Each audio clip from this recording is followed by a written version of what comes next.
Look sharp, feel sharp, be sharp. Use Gillette Blue Blades with the sharpest edges ever honed. Gillette's Cavalcade of Sports is on the air. From Sportsman Park in St. Louis, Gillette presents the 15th annual All-Star Baseball game between top-ranking players of the American and National League. Hello, everybody. This is France Locke with Mel Allen and Jim Britt greeting you for the Gillette Safety Razor Company, maker of Gillette razors, blades, and shaving cream.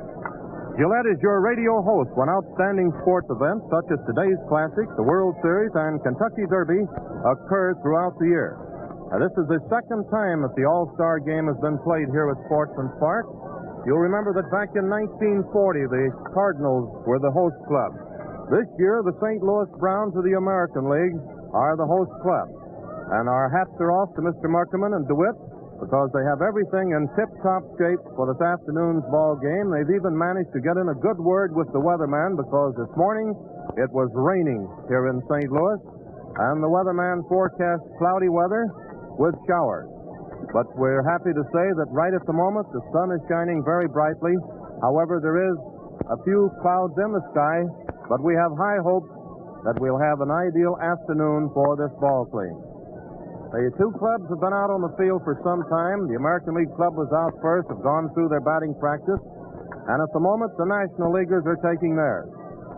And the clubs, we might say, have sent quite a few souvenir baseballs into the stands, and it looks like that it's going to be a capacity crowd here this afternoon. The tickets to this All-Star game have been sold out for weeks. The only thing that you've been able to buy for the last 3 or 4 days have been standing room tickets only. So if everything turns out okay, it's going to be a packed house, and even a larger crowd than attended the All-Star game here back in 1940. You'll remember in that particular game that that's one of the few times that the National League has won in the All-Star contest, and that was the first shutout that happened in All-Star play. In the very second inning, Max West hit a home run with 2 men on, and then they went ahead to score another run along in the 8th inning, and it was 4-0 in favor of the National League. You know, this game originally was started through the efforts of Mr. Arch Ward, the sports editor of the Chicago Tribune up in Chicago, the same man who originated the idea of the All-Star football game. And it's been carried on ever since, with the exception of 1945, when the game was out due to the fact of wartime travel. And since it originally started, the American League has won 10 of these victories, with the National League only winning 4 times. There's been 2 of the All-Star games that have been played at night. One was a twilight contest. All of the others have been afternoon games. And as you reminisce and look around, you'll see that only 3 players are actually active as players today from the group that originally participated in the All-Star game way back in 1933 at Comiskey Park in Chicago. And that happens to be Joe Medwick, Archie Vaughn, and Schoolboy Rowe. Of course, there's quite a few others around that are coaches at the present time, but we mean fellows that are actually still playing baseball. We'll sort of skimp over some of the scores of the game since the All-Star League started to sort of bring you up to date. You'll remember that back in 1933, the American League team won by a score of 4-2. Then the following year, the game was moved to the Polo Grounds in New York, in which the American Leaguers again won by a score of 9-7. And that's the particular series that Lefty Hubble, Carl Hubble, gave his great exhibition of pitching when he struck out 5 of the greatest hitters in the game in a row. In fact, I believe he had 6 strikeouts in the 2 innings. And when he walked off from the mound at the Polo Grounds, the stands really rocked from the ovations that he received. Then there was the game of 1935 at the Municipal Stadium in Cleveland, and the American League again won by a score of 4-1. In 1936, at Braves Field in Boston, that was the first win for the National League. The score in that particular game was 4-3 in favor of the National Leaguers. The next year, 1937, the game was played at Griffith Stadium in Washington. and the American Leaguers won by a score of 8-3. And you'll remember in that particular game, that is the game where Dizzy Dean, while pitching for the National Leaguers, was hit on the toe by a line drive off the bat of Earl Averill. And we might say that that was really the start of the downfall of Dizzy Dean's pitching career, because he came back and tried to pitch before the toe was in shape, and naturally he threw the ball while off balance, and it eventually hurt his arm, and he never did get over it. The game of 1938 was played in Crosley Field, Cincinnati, and that was the second win for the National League. They came out on top in that particular contest by a score of 4-1. In 1939, Yankee Stadium in New York, and the American Leaguers won out by a score of 3-1. The game of 1940, as we mentioned earlier, was played right here at Sportsman Park, and the National League won their third contest by a score of 4-0. In 1941, the game was played at Briggs Stadium in Detroit, and that was another contest that had a dramatic finish when Ted Williams hit one right at the tail end of the game to break up the contest. And then in 42 at the Polo Grounds, the American League won 3-1. A night game at Philadelphia in 43, the American Leaguers won 5-3. A night game in 44 at Forbes Field, Pittsburgh, the National League won their last contest 7-1. No game in 1945. In 1946 at Fenway Park, Boston, the American League won by a score of 12-0. And then in 1947 at Wrigley Field, the American League won by a score of 2-1. There's 28 American Junior Legion baseball players who are graduates of Junior Legion baseball participating in this All-Star Classic here today. I believe there's about 17 on the American League and 10 on the National League, if we remember correctly, on the dope. The groundkeepers are out now, manicuring the infield, getting the diamond in shape for this afternoon's game, and the two respective pitchers are starting to warm up. We'll run over the lineup hurriedly for you, and then Jim Britt, who will do the play-by-play on the first 4 1/2 innings this afternoon, will check them with you a little later on. For the National League, Richie Ashburn of Philadelphia in center field. Red Chaney of the St. Louis Cardinals, second base. Stan Musial of the Cardinals in left field. Johnny Mize of the New York Giants at first base. Enos Slaughter of the Cardinals in right field. Andy Pasco of the Chicago Cubs, third base. Walker Cooper of the New York Giants, catch. Pee Wee Reese of the Brooklyn Dodgers at short. And Ralph Branca of the Brooklyn Dodgers will be the starting pitcher. In the American League, Pat Mullen of the Detroit Tigers, right field. Tommy Hendrick of the New York Yankees, left field. Lou Boudreau of the Cleveland Indians at short. Joe Gordon of the Indians at second base. Walter Hoot Evers of the Detroit Tigers, center field. Ken Keltner of the Indians, third base. George McQuinn of the New York Yankees at first base. Buddy Rozar of the Philadelphia Athletics will be the catcher. And Walter Masterson of the Washington Senators will be the pitcher. Masterson has won 6 ball games and lost 6. Ralph Branca has won 10 and lost 6. The umpires, Charlie Berry of the American League will be working behind the plate. Bill Stewart of the National League at first base. Paparella of the American League at second base. And Beans Reardon of the National League at third. Now these men will alternate. That is, Berry and Reardon will alternate from after 4 1/2 innings. Berry will go down to third, and Reardon will come into the plate, the way we've been informed. And the second, same thing applies to the two umpires working at first and second, Paparella and Stewart. And now, doing the first 4 1/2 innings of the play-by-play this afternoon, a man who hardly needs any introduction to you baseball fans. Up around Boston, he does the home games of both the Boston Braves and the Boston Red Sox. I believe this is his 4th All-Star game. You've also heard him on World Series play. None other than Jim Britt. Come in, Jim. Thank you, Franz. Good afternoon, everyone. In just a moment, I suspect we shall have the national anthem, and then the baseball festivities will get really underway. But before that, I would like, even before he comes in for the last 4 1/2 innings of the play-by-play description of this Gillette-sponsored 1948 All-Star Major League Baseball game, to present, again, my colleague, Mel Allen, whose broadcasts of the New York Yankee games during the regular season are so popular throughout the metropolis. Mel? Hello there, everybody. Jim, it's real swell to be working with you again. And incidentally, We're getting ready to get underway, and I don't want to take up any more time than necessary. We'll be back a little bit later on for the last half of the game, but it is interesting to let you fans know that Commissioner Chandler made the statement.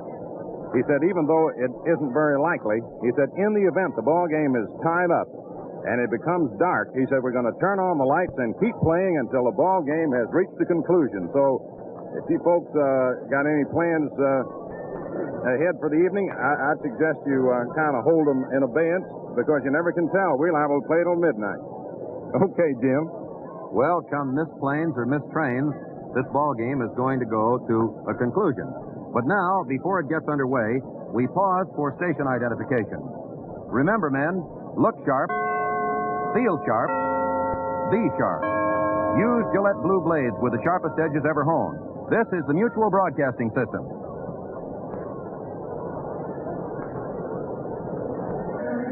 Ladies and gentlemen, the national anthem.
Before Richie Ashburn, the sensational young Philadelphia Phil center fielder, steps into the batter's box to await the first pitch of the spectacled Walter Masterson of the Washington Nationals, let me repeat for you the starting batting orders.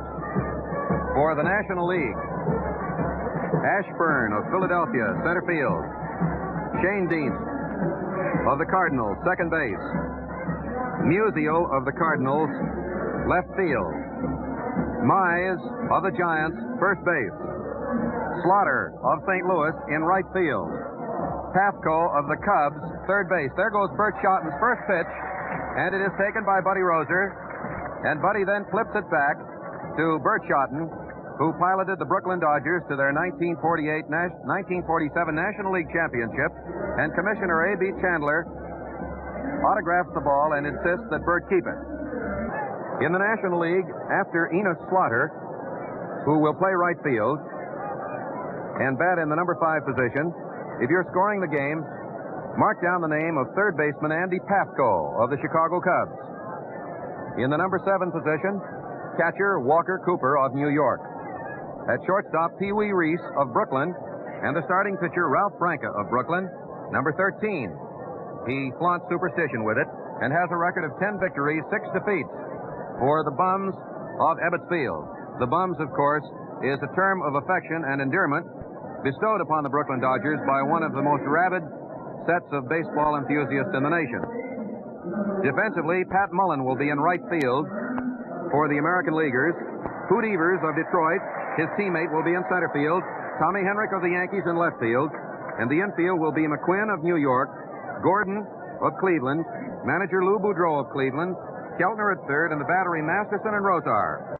Ashburn, a blonde left-hander, is up. And the first pitch is a ground ball that goes into the glove of Gordon. Gordon throws to first, can't get him. A magnificent play by Gordon, who went back to first base, made a cross-handed stab, left high off the ground, and he fired it. He went back of second base, fired to first base, but the throw was so high that McQuinn was taken off the bag, and the official scorer rules base hit. Red Shane Dienst, formerly of Germantown, Illinois, now of St. Louis, and is up. He's a switch batter, batting left. Foul ball, right back, strike one. Masterson tried to powder over a fastball. This is Ashburn's first All-Star game. He entered it with a batting average of .351. He is the second highest batter in the National League, and of course, that is his first All-Star hit. One of many to come, I'm certain.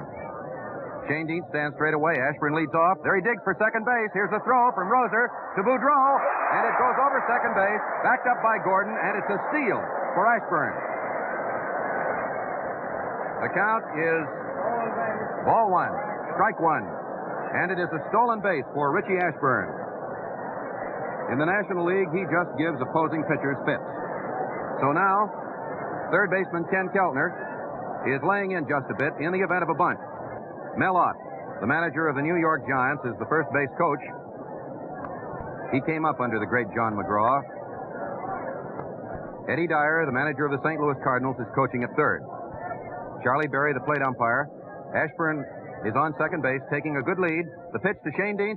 There's a ground ball that goes down the third baseline, an unassisted putout. The first baseline, an unassisted putout is made by George McQuinn, and Ashburn moves up.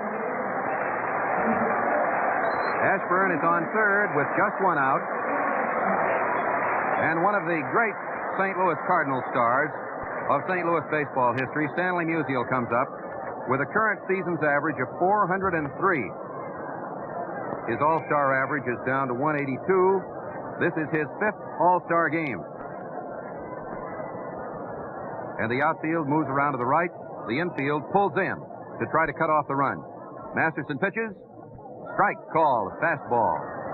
That just bit the inside corner of the plate. The temperature is somewhere in the upper 80s. The humidity is high, but it's the kind of a baseball day the players profess to prefer. Here it comes. Foul ball. That one caromed off the left shin guard of Buddy Roser into the first base stands. And the count is strike two. Big Johnny Mize, who is the veteran of the National League All-Stars, playing in his 8th game today, is near the on-deck circle. Ashburn takes a conservative lead off third base. The deepest of the infielders is second baseman Joe Gordon, who's playing about 20 feet to the right of second base. Masterson pitches. There goes a long drive to right center field, and that looks like a home run. It is. 2-0.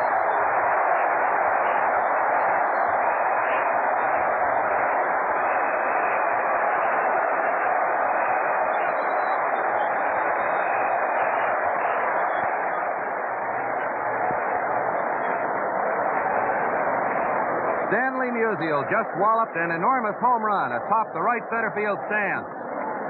And all the center fielder, Hoot Evers, could do was watch as Ashburn scored ahead of him from third, and the National Leaguers lead 2-0. Here's Big Johnny Mize with a season's average of 283. Inside, ball one. The National League has drawn first blood. Victor in only 4 of the previous 14 All-Star games. Leo DeRocher's crew has struck swiftly in the first inning. The pitch. Strike call. A slow curveball. That's coasted over belt high.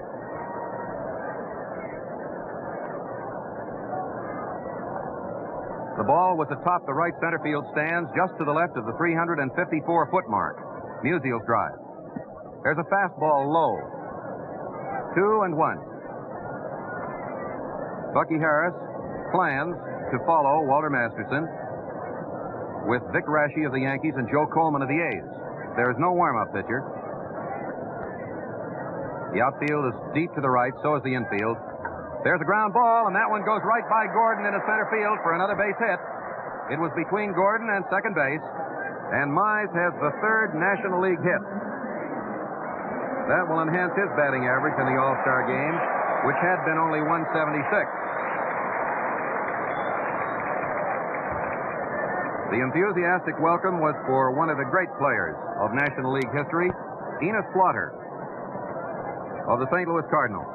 He's playing right field in this batting order and has a batting average for the season of 314, an All-Star game average of 250, and this is his 5th appearance in All-Star Spangles.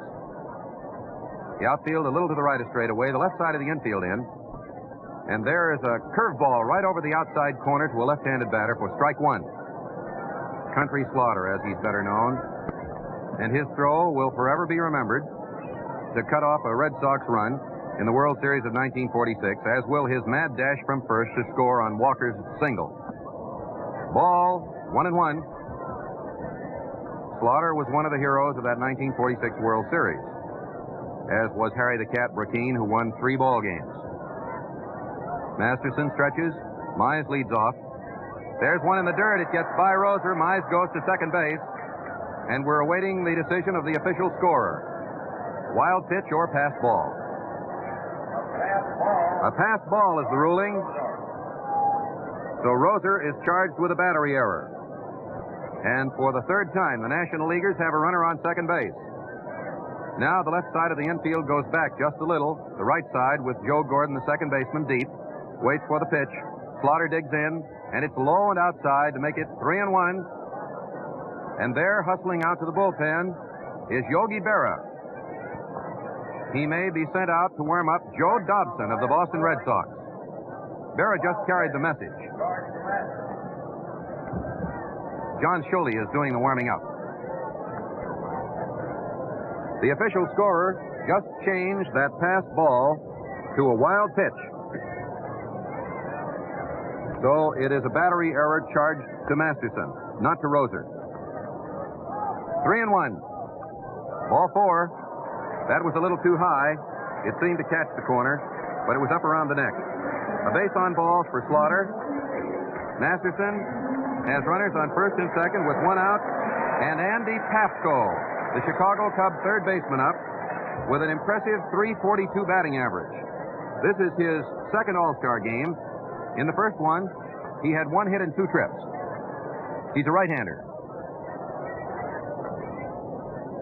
Stan Musial's first All-Star game home run gave the National Leaguers a 2-0 lead in the first inning. Now there are 2 on with 1 out. The pitch to Pafko. There's a ground ball. That goes to Keltner. He steps on third, flips to first, and the throw is not in time as it hits the dirt, bounds into McQuinn's glove. So it is a force play on Johnny Mize at third base. Keltner unassisted, with Slaughter moving to second base on the fielder's choice, and Pafko reaching first.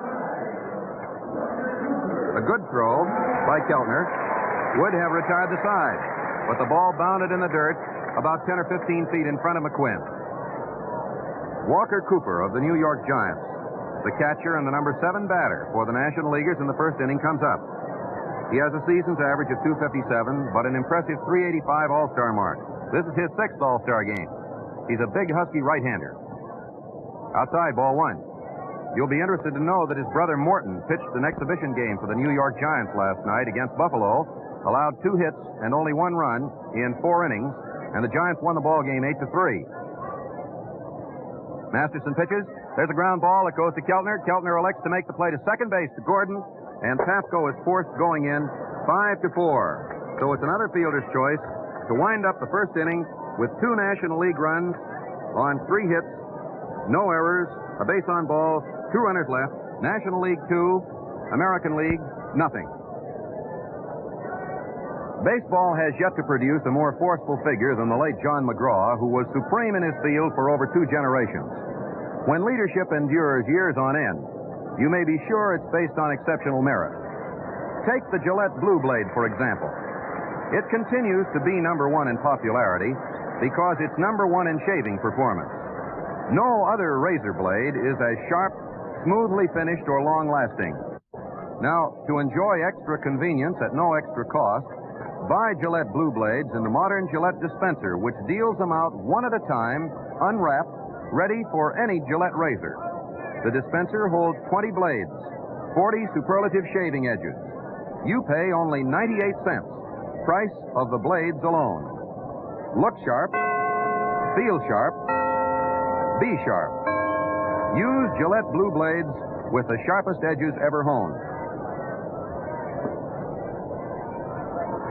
The score is National League All-Stars 2, American League All-Stars nothing.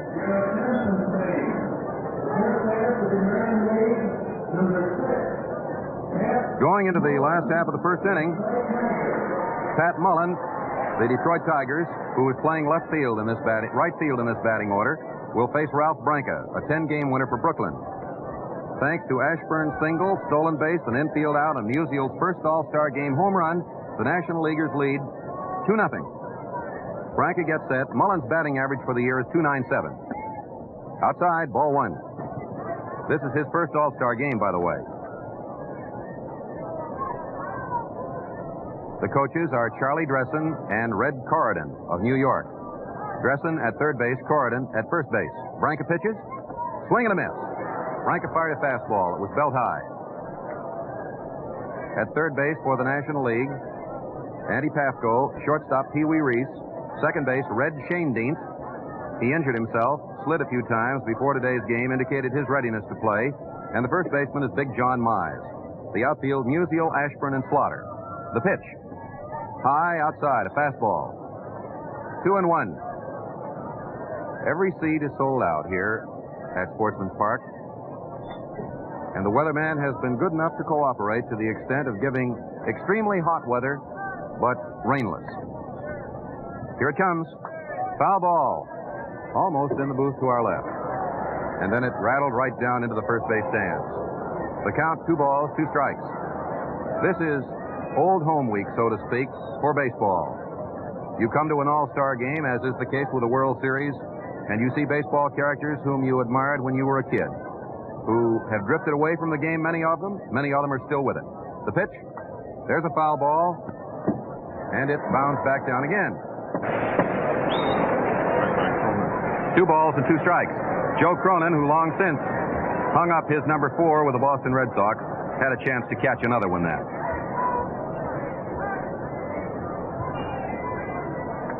2-2 the count. Third baseman Pafko is playing close. Strike 3, swinging. A fast curveball was thrown by Ralph Branca, and he strikes out Pat Mullen to open the ball game. The second batter is one of baseball's most underrated performers, in the opinion of many baseball experts. Tommy Henrich of Massillon, Ohio, on the New York Yankees. This is his third All-Star game. His All-Star batting average is 200, his season's mark 250. He's a left-hander, uses a slightly closed stance, and he looks at a ball that comes in low. 1 ball, no strikes. Branca, a big, husky right-hander who has had a lot to do with the sudden surge of the DeRocher Dodgers recently. Swing and a miss. An easy swing at a fastball. It was difficult to determine whether Henrich tried to stop his swing or was intent upon swinging easily in order to loft the ball over the heads of the infielders. The outfield plays him to the right. 1-1 the count. The National League leads 2-0. Last of the first. None on, 1 out. High and wide. 2-1. It's 310 feet down the right field foul line to the stands, 351 down the left field line, and 423 to the flagpole in dead center field. Branca pitches. High. 3-1. Waiting his turn in the on-deck circle is the great manager of the Cleveland Indians.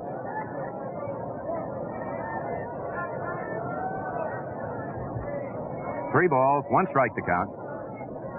Red Corridon, who is coaching down at first base, is anxious to have a base runner, so he'll have someone to chat with. The windup. Strike call. Branca threw a moderate fastball that caught the outside corner. Henrich's rear foot is almost outside the batter's box. His heel touches, his toe is out. The payoff pitch coming up. Branca studies the sign of his catcher. Here it is. Strike 3. He's called out on strikes.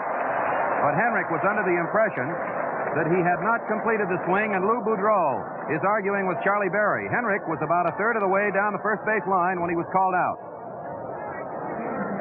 There's the second straight strikeout for Branca, Mullen, and Henrich. Here is Lou Boudreau with a batting average of .355. He has an all-star batting average of .400, by the way, and has appeared in 5 games. He hit a 2-run homer in the all-star game at the Polo Grounds in 1942 to help send Mort Cooper down to defeat. And he hit it his first time up. He bats from that peculiar crouch of his, a right-hander. He lets the curveball go by on the inside. He wasn't even set to swing that trip.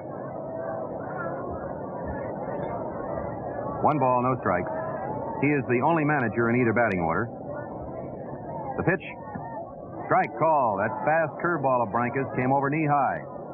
1-1. There will be an umpiring switch at the end of 4.5 innings. so that the umpiring is broken up, and each league has a man back of the plate.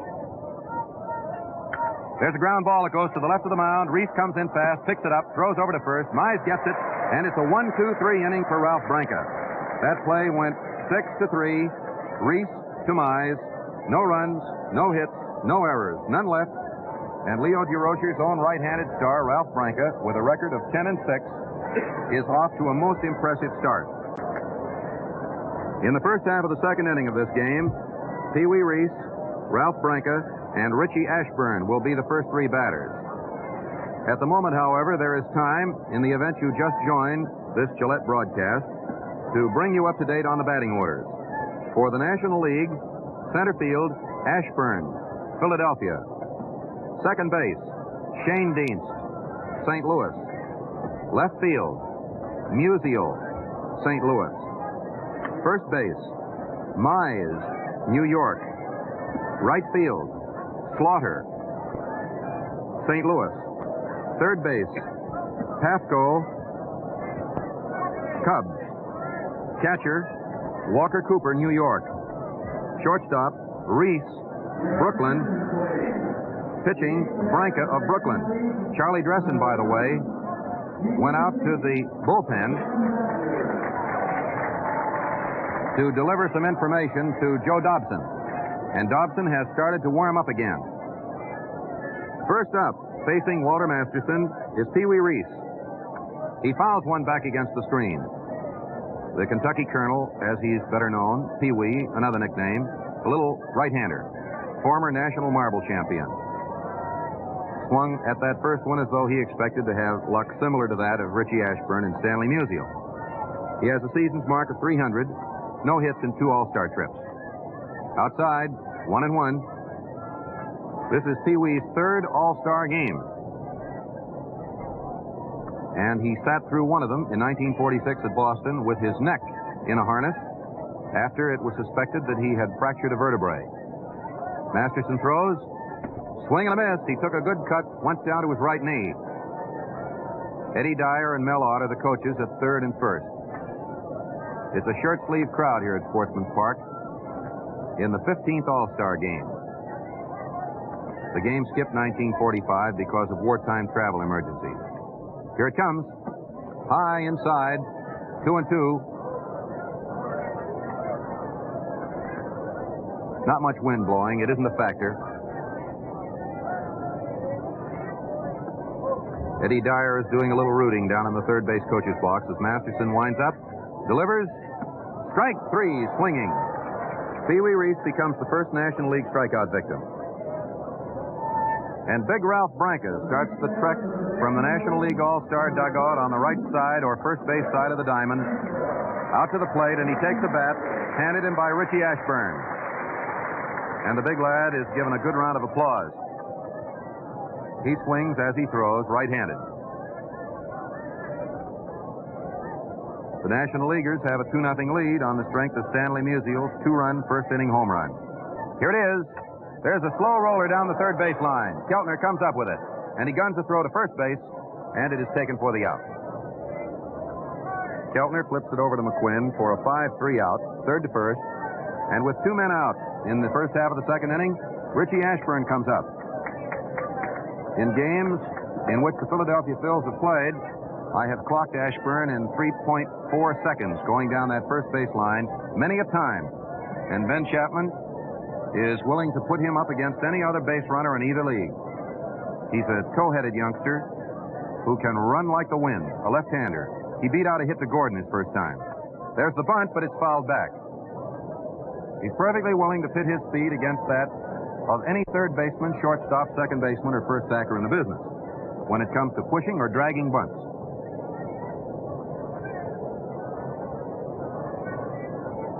He already owns the game's first stolen base and has had an impressive All-Star game debut. Masterson pitches. There goes a high pop-up to deep shortstop, but the left fielder, Henrik, comes in, and he takes it. Lou Boudreau couldn't have reached it, and it's a pop-up to left field. No runs, no hits, no errors, none left. The score is National League All-Stars 2 American League All-Stars, nothing. As plenty of you know, the greatest pitching exhibition of all time took place in 1905. That was the year of the all-shutout World Series. Believe me, the customers got their money's worth and then some. Yes, and so will you when you ask for the improved Gillette Super Speed Razor, the greatest shaving value ever offered. With this razor, you change blades instantly. Twist, it opens. Zip, it's loaded. Twist again, and you're ready to shave. To clean, simply loosen the handle, rinse, and shake. Make no mistake, this is a precision instrument, not a gadget.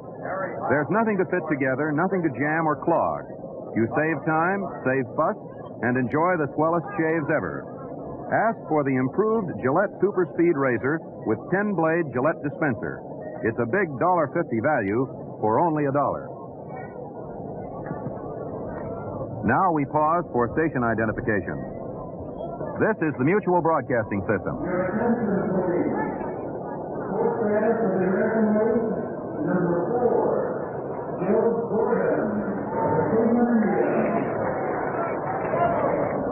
Going into the last half of the second inning with second baseman Joe Gordon, the cleanup batter, leading off for the American League, the National League All-Stars lead 2-0. Gordon is a right-handed batter with a .260 season's average, appearing in his 7th All-Star game. The outfield plays him to the left. Branca has 2 strikeouts so far and has faced only 3 batters. There goes a high fly ball towards left center field. Musial is over calling for it. And he takes it about 315 or 20 feet out. Gordon flies to left to open the second inning. Hoot Evers of the Detroit Tigers, the center fielder, up. He's playing the position that the fans wanted to see filled by the great Joe DiMaggio of the New York Yankees, but DiMaggio is injured to the extent that he will see limited service, if any. Evers has a season's average of .329, and this is his first All-Star game. He's a right-hander. A fastball inside, ball 1.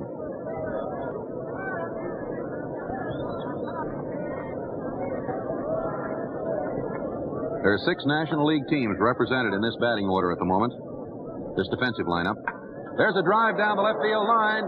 Musial goes back, but he can't get it, and it is a home run. Hoot Evers homers to make it 2-1 National Leaguers.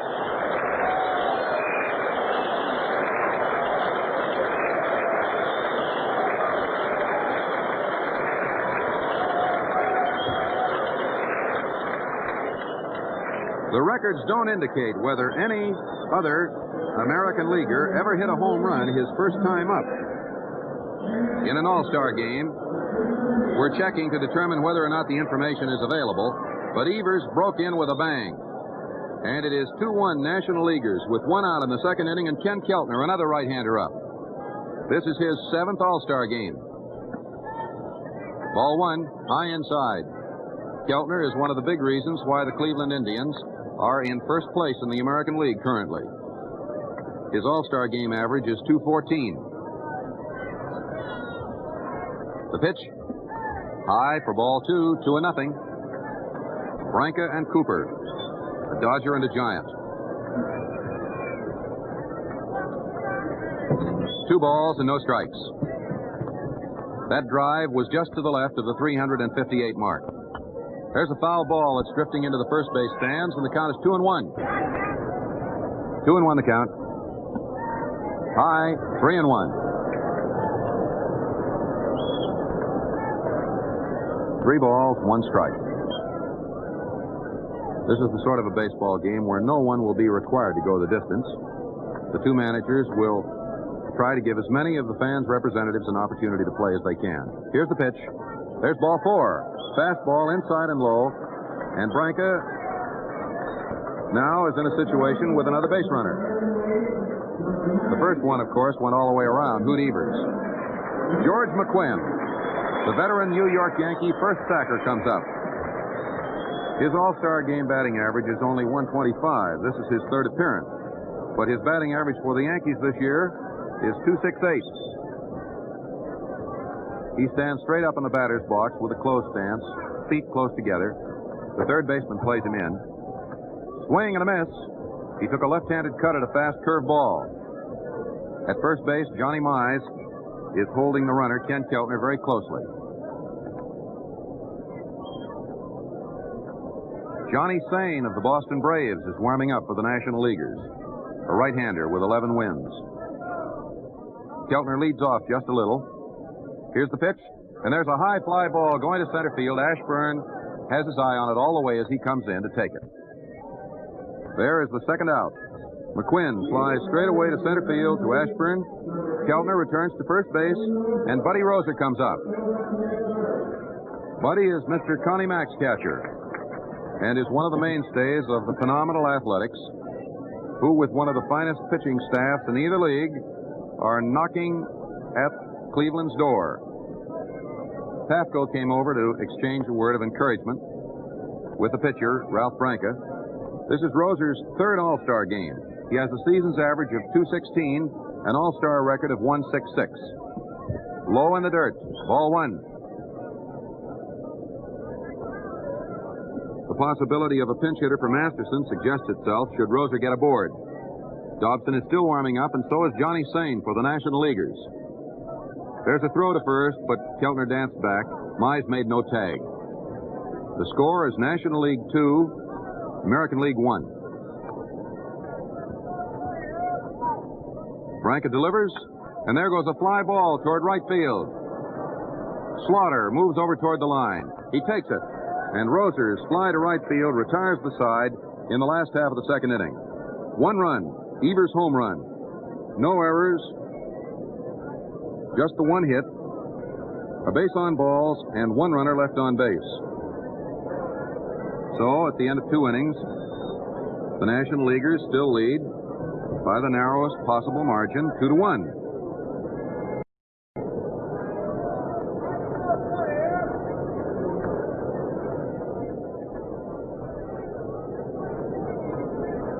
The first 3 men up in the third inning for the National Leaguers will be Red Schoendienst, Stan Musial, and Johnny Mize. Mel, did you suspect that it was going to be the National League that would unleash its power so quickly to take a lead, as has been the case? Well, in an all-star game, when you get so many glittering performers together, you never can tell what's going to happen. And in this instance, and this is not any sort of an alibi, because in our position we see all teams, it doesn't make a great deal of difference. It's the outcome of the game. But the American League's power pitchers are not in action. Walter Masterson is one of the best. He worked Saturday, however, and was knocked out of the box after several innings, and perhaps wasn't in the best of shape for the game. Maybe didn't warm up enough, as you indicated. But incidentally, Jim, I just ran upstairs to the press box to check, and they're working further.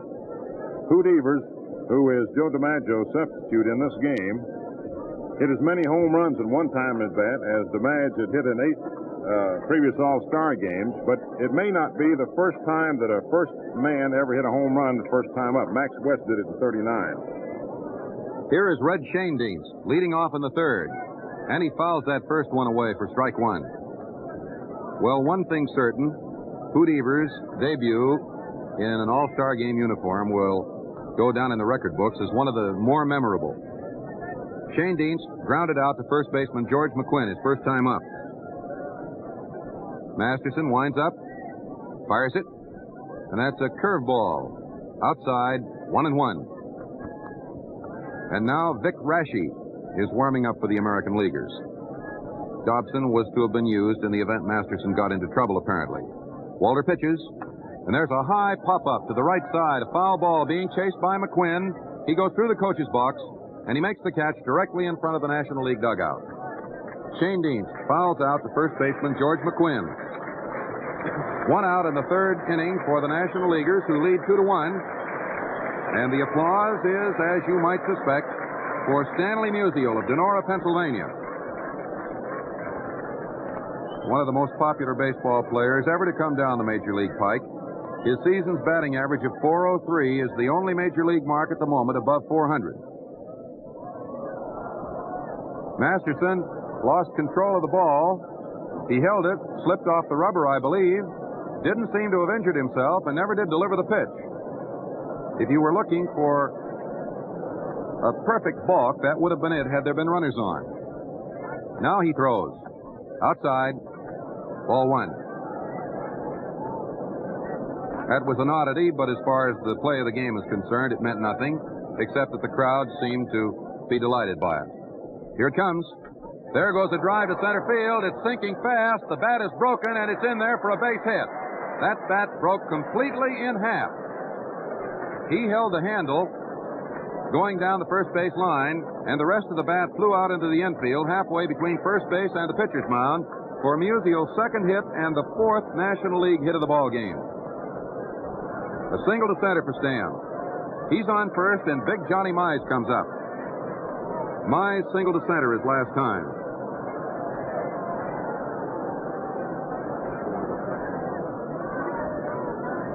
Here's the pitch.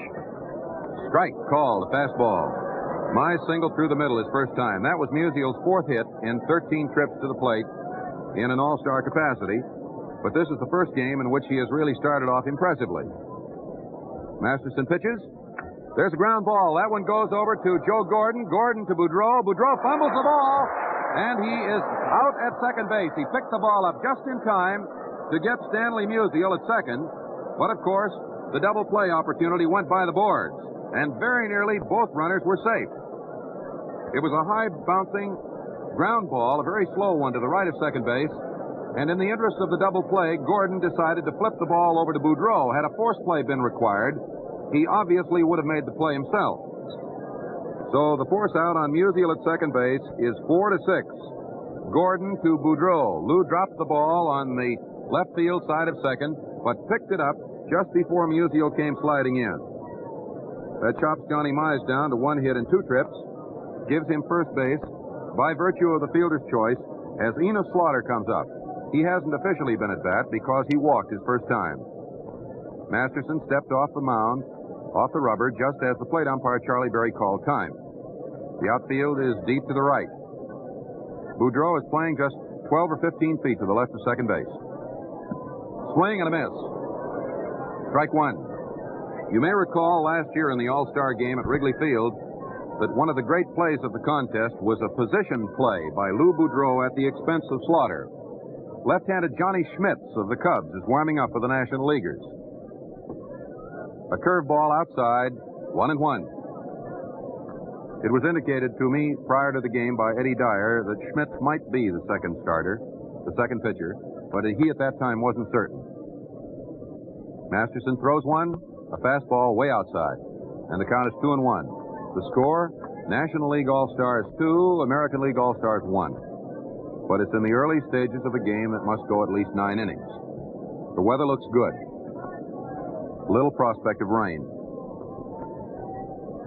Here's the pitch. There's a ground ball that goes slowly down the third base line, and it is going to be an infield hit. Keltner had to let the ball roll. It rolled 90 feet right next to the bag. Mize went to second and was long since there, and Slaughter raced over first base down the right field line with a lazy little infield roller.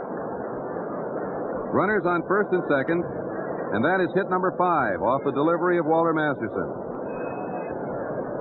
Keltner had no alternative because he never could hope to catch Slaughter at first. Dobson runs back out to the bullpen as Pafko steps in. He grounded into a force out his last time. He's a right-hander. Inside, ball 1. Last time at bat, with Slaughter on second base, Pafko forced Mize at third. Mize on second base, rather, and Slaughter on first. Here's the pitch. Outside, and it's 2-0. Raschi continues to warm up. Dobson did not go out there for the purpose of replacing him. He had made a trip to the dugout and took a Turkish towel back out, which is a very useful implement on a day like this. Schmitz, a left-hander, still warming up for the National Leaguers. Masterson throws. There's a ground ball that goes to Gordon. Gordon flips to Boudreau, and the force on Slaughter winds up the inning. That one went 4-6. And in the third inning, no runs, 2 more National League hits, no errors, 2 runners left. The score is National League All-Stars 2, American League All-Stars 1. During his career with the Washington Senators, Walter Johnson pitched 7 opening day shutouts, a record no other pitcher has ever come close to matching. Unequal performance also explains the worldwide popularity of today's Gillette Blue Blade. No other blade on earth is as easy shaving or long-lasting. Now, folks, for extra convenience at no extra cost, buy Gillette Blue Blades in the handy Gillette dispenser. This puts 20 blades, 40 shaving edges right at your fingertips. There's an unwrapped blade for any Gillette razor. These blades reach you factory sharp and stay that way until used. You pay only 98 cents, the regular price of 20 blades. Look sharp, feel sharp, be sharp. Use Gillette Blue Blades with the sharpest edges ever honed. The statistician in the press box has completed his checking and has found that Hoot Evers is the first American League All-Star ever to hit a home run his first time up. It was done previously by Max West of the National League All-Stars.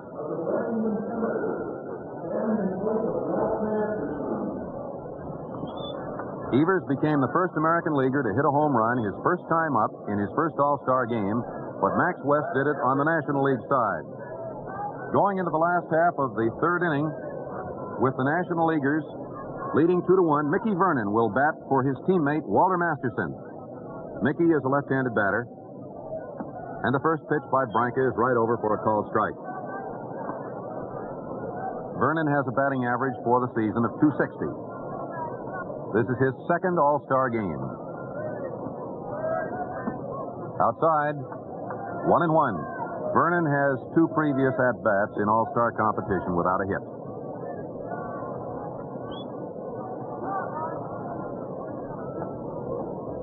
Branca starts his windup, throws, and it's a half swing, but Mickey checked it and took one low. 2-1.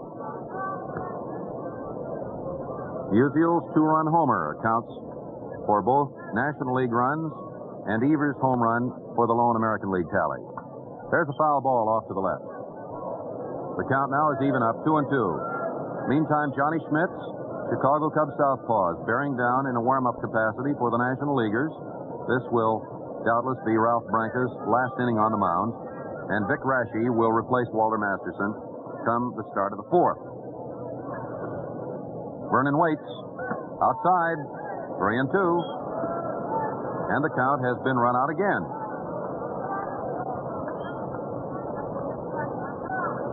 Tebbetts may be the new catcher because Yogi Berra just took over from Birdie and took Raschi's last few pitches.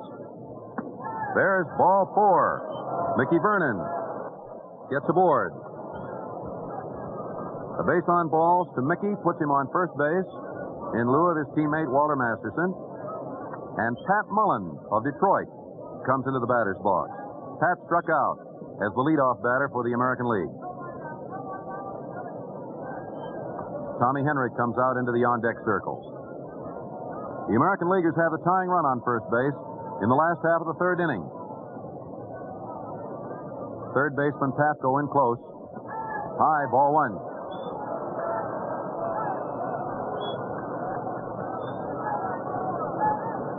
The National Leaguers are probably not certain of the tactics that will be used by Bucky Harris, but third baseman Patko is playing close in the event of a bunt. There's the stretch. Ball 2 outside. It looked that time as though Mullen was just about to swing on it. 2-0.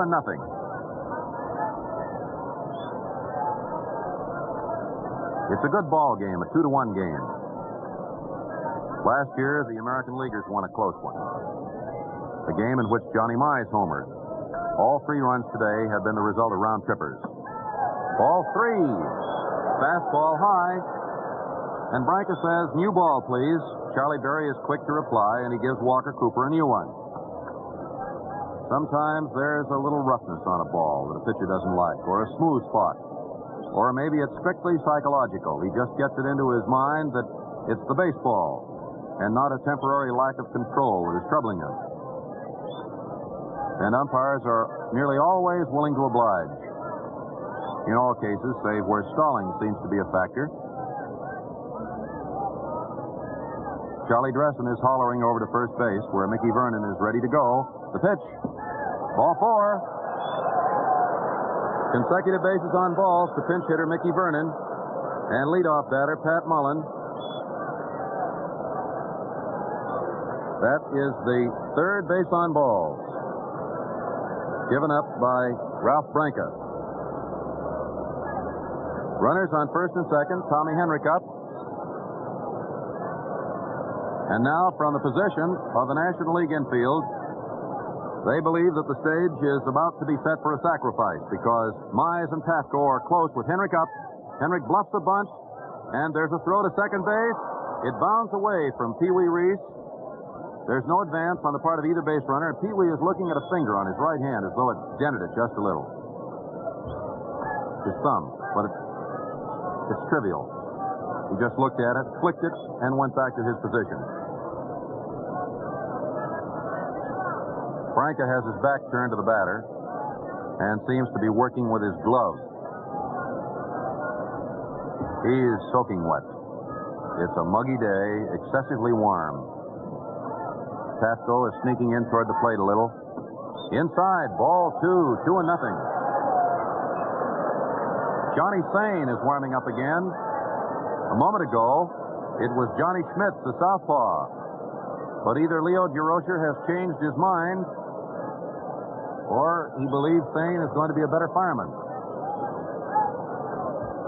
He probably has earmarked Sane for a relief role. Strike called, a fastball over the inside corner. This is the first inning in which Branca has found himself in anything approaching serious trouble. He's pitching behind a 2-1 lead. And his previous only bad pitch was a home run ball by Evers.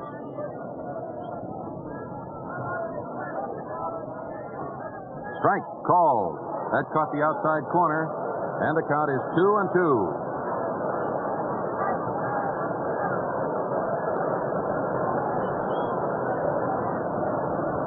2 balls, 2 strikes. His first time up, Tommy Henrik went down on strikes. He protested, so did Lou Boudreau, but the decision stood. Here it comes.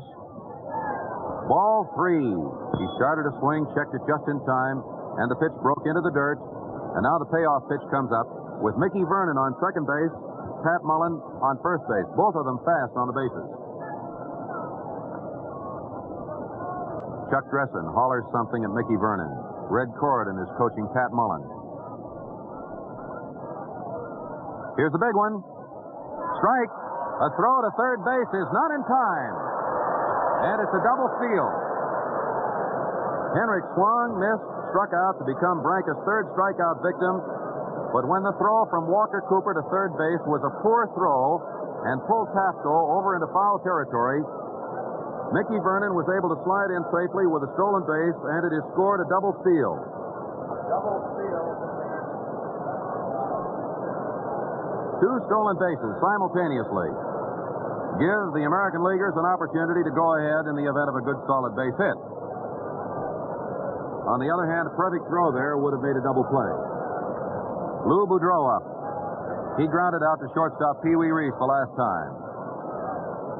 The possibility of a double play now is remote. Walker Cooper must be given an orchid because he is playing in the All-Star game at the wish of the fans with a very sore knee. He is not at his physical best. There goes a drive to right field. It will mean a run. Slaughter makes the catch, and here comes the tying run to the plate, and the throw is not in time. It was thrown from deep right field. The other runner, Pat Mullen, held second base, and it is 2-2 as Boudreau flies deep enough to Slaughter in right field to allow Mickey Vernon to come home. Not even a throwing arm like that of Enos Slaughter was powerful enough to gun the ball in from his position, which was about 335 feet out in right field. That's the third run driven in for Lou Boudreau, and he has been in 5 All-Star games. Joe Gordon up. He teams with Lou to defend Cleveland's middle base, the Keystone Sack, and they're one of the great combinations of all time. Gordon, his first time up, flied to left. The pitch. There's a ground ball. This one goes to Pee Wee Reese. Reese throws across the diamond to Mize, and Gordon is out 6-3. Reese to Mize. 1 run. No hits. No errors. 2 bases on balls. 2 stolen bases, and 1 runner left. At the end of 3 innings of play, the American League, 2 runs, 1 hit, 2 runners left. The National League, 2 runs, 5 hits, 4 runners left. Now we pause for station identification. This is the world's largest network, the Mutual Broadcasting System.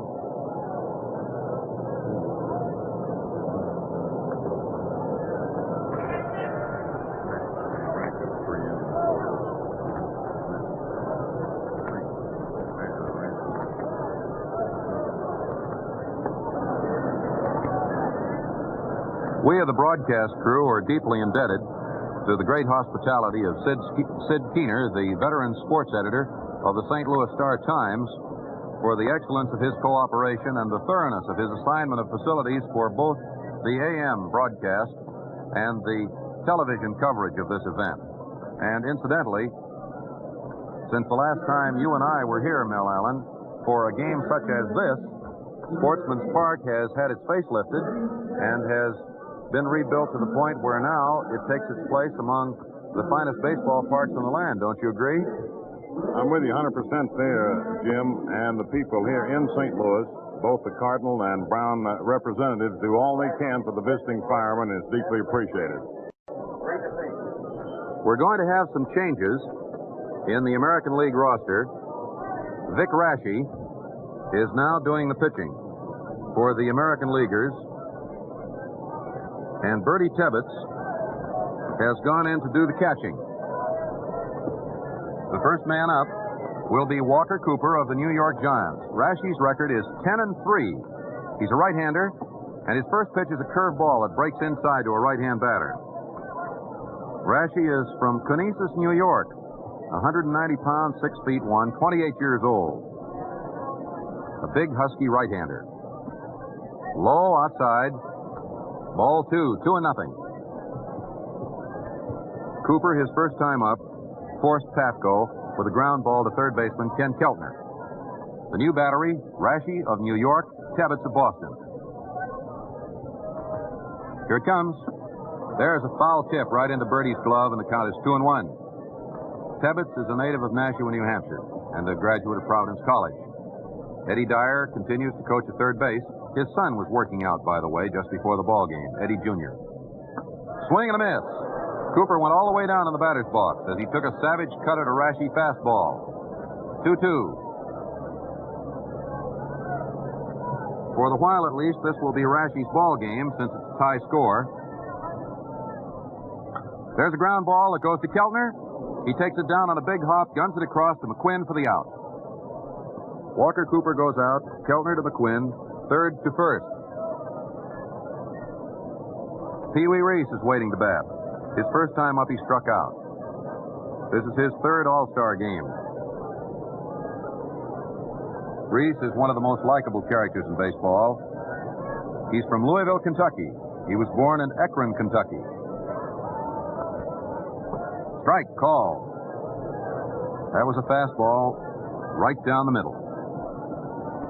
One man out on the top of the fourth. The National and American Leaguers tied 2-2. Raschi delivers. There's a ground ball that goes to Keltner, and he takes a vicious grounder, throws to first for the out. McQuinn came up with a nice stop on a low throw. That was one of the harder hit balls of the game. But Reese goes out. Keltner to McQuinn. 2 men are out, and we now have a pinch hitter, Frank Gustine of Pittsburgh. He has a batting average of .303 for the year. He's from Hoopstown, Illinois originally, but is a Pittsburgher now. Raschi's first pitch is low and away, ball 1. This is Gustine's third All-Star game. He hasn't had a hit in 3 times at bat, but he has a season's average of .303.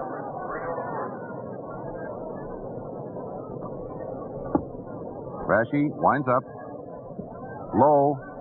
Ball 2, 2-0.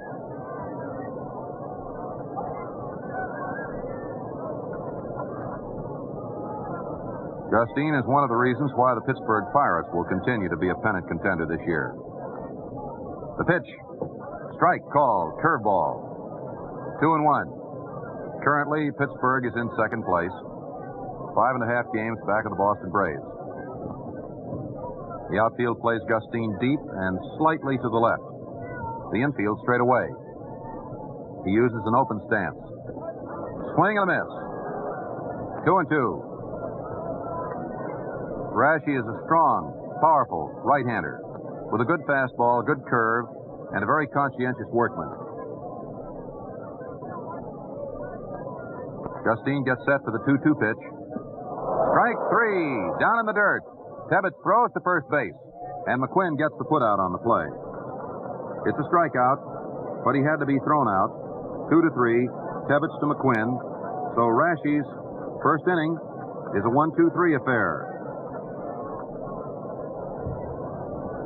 At the end of 3.5 innings, the score is National League All-Stars 2, American League All-Stars 2. In baseball slang, as you know, a fast pitch that grazes a batter's whiskers is commonly called a Gillette. Do you know, however, that fast-acting Gillette shaving creams now contain K34, an amazing facial antiseptic? K34 does what no amount of scrubbing with ordinary soap and water can do. It destroys from 85 to 99% of dangerous bacteria on and beneath outer layers of the skin. What's more, the bacteria count stays down. The protection lasts from one day's shave until the next. This means that simply by softening your whiskers with Gillette brushless or Gillette lather and enjoying a smooth, refreshing shave, you end up with the cleanest face a man can have. Not just clean looking and clean feeling, but surgically clean. Enjoy this valuable protection. Ask for Gillette brushless or Gillette lather, a quarter. The new pitcher for the National Leaguers is going to be left-handed Johnny Schmitz of the Chicago Cubs. And his record is 8-9. He will face Hoot Evers, who homered his first time up. Strike called. It's a 2-2 ball game, and just as it is Raschi's to win or lose, for the while at least, so it is Johnny Schmitz's. The pitch, inside 1-1. Vern Stevens, who ranked behind Lou Boudreau in the balloting for American League shortstop, is warming up out in the bullpen. And Bobby Doerr, his second base teammate, is warming up with him. There goes a high fly ball towards left center field. Ashburn coming in. Reese going back. Reese waves everybody away, and he got it at the last instant. But there were a few oohs and ahs before it became certain that he would make the catch. Reese went out about 75 feet from his normal deep shortstop position. So Evers pops to 6. 1 out. Ken Keltner up. His first time up, Keltner walked. He has one of 3 bases on balls that were issued by starting pitcher Ralph Branca. A right-hander. Here's the windup. Schmitz pitches. There's a ground ball that goes down the third base line, labeled perhaps for extra bases. Musial fields it quickly. Keltner rounds and has to hold on with a single. A swell throw from Musial to Shane Dean. Holds that hit to one base.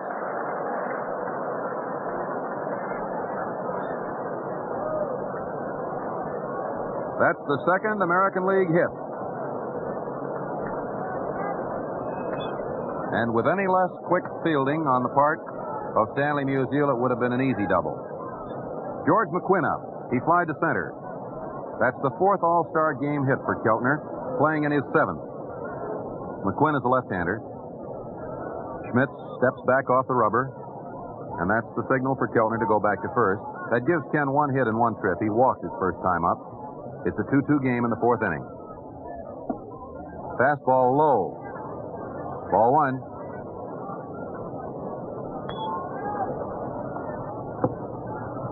The game is nearing the halfway mark, at which time there will be the customary change of umpires. 1 ball, no strikes. Outside, ball 2. That was a hook. Wide breaking curve ball. The second base combination, Shane Dienst and Reese of the Cardinals and the Dodgers, is playing in a little, hopeful of a double play. Third baseman Pafko is in fairly close with a left-hander up. McQuinn waits for the pitch. There's a drive that goes into center field for a base hit. Keltner goes to second and holds up. Ashburn's throw is cut off by Reese, and the American Leaguer's third hit by George McQuinn puts runners on first and second with Bertie Tebbetts coming up.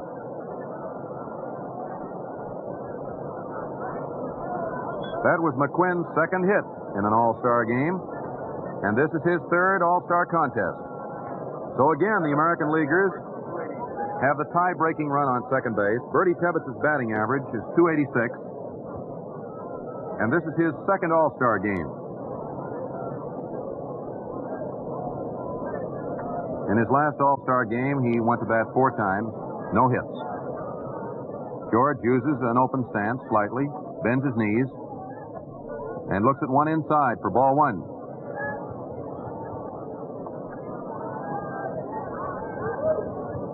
Keltner on second, McQuinn on first.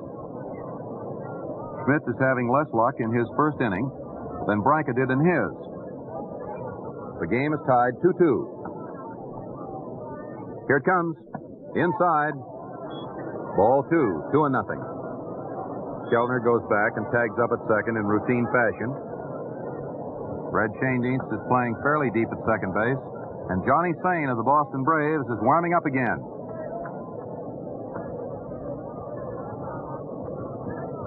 The stretch. Here it comes. Inside, 3-0. Schmitz has been pitching tightly to Bertie Tebbetts. Too close to the fist. Dorr and Stevens have both finished their warm-ups and have come back to the dugout. 3-0. Tebbetts is in a position now of waiting for one of the good ones that Johnny Schmitz must throw to avoid walking him. Here it is. Way outside. The bases are loaded. That's the fourth base on balls given the American Leaguers. And in a sense, that has been partially the undoing of the National League, because it has cost them their initial 2-0 and then 2-1 lead. The score is tied 2-2. The bases are filled, and Vic Raschi is the batter.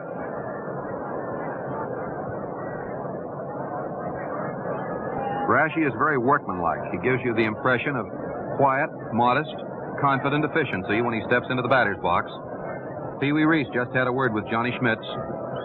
They're opponents every other day of the year, but not today when the National League gets together in an attempt to upset the American League apple cart. There's a drive to left field for a base hit.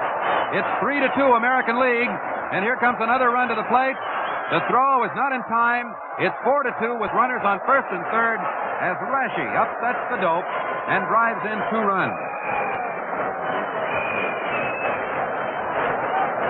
Raschi, after swinging and missing 2 curveballs, found a pitch to his liking, singled sharply to left field, scoring Keltner and McQuinn and sending Tebbetts to third. Pat Mullen is being lifted for Joe DiMaggio. Eddie Dyer is coming out, and that may be the signal for the replacement of Johnny Schmitz with Johnny Sain, right-hander of the Boston Braves.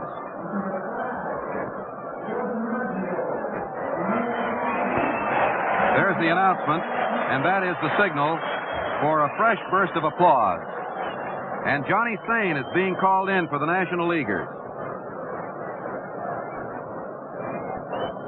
After hitting a line drive foul and then taking another ball, Raschi straightened out that foul ball that he had hit previously and hit a sharp line drive right over the head of third baseman Andy Pafko. Now there's a neat little mound of National Leaguers out on the mound.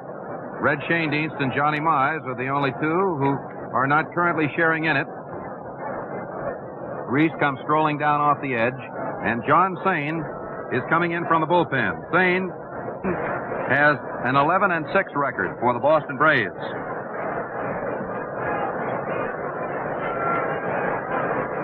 And this is all happening in the last half of the 4th inning. Sain has been in one previous All-Star game And he was the losing pitcher, you'll recall, last year. In one inning, he allowed 1 earned run, 2 hits, struck out 1. But he was charged with a defeat.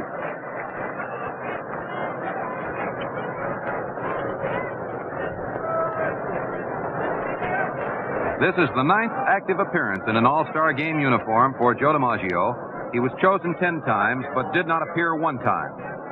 This, of course, is his 10th season in baseball. He has been chosen every time. Johnny Schmitz has fared the worst of all the pitchers in the contest so far because there's just 1 man out, and the last 4 have reached. He got Hoot Evers on a pop-up. He quieted that home run bat of his. But then Keltner banged a single to left field. McQuinn followed with a single through the middle. Bertie Tebbetts got a base on balls. And then Vic Raschi hit a 2-2 pitch into left field to score Keltner from third base, McQuinn from second base, and send Bertie Tebbetts all the way around to third. This is the kind of a day, incidentally, when a pitcher needs no jacket at first base.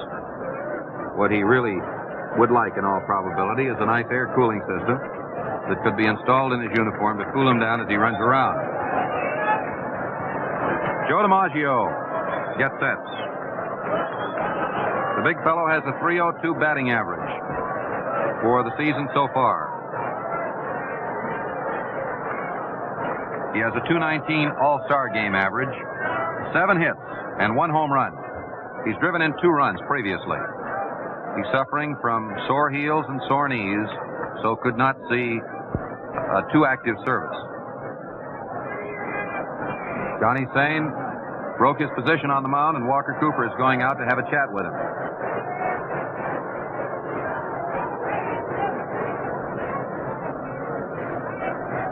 Even though he is not at his physical peak, Joe DiMaggio is a frightening picture for almost any pitcher to contemplate.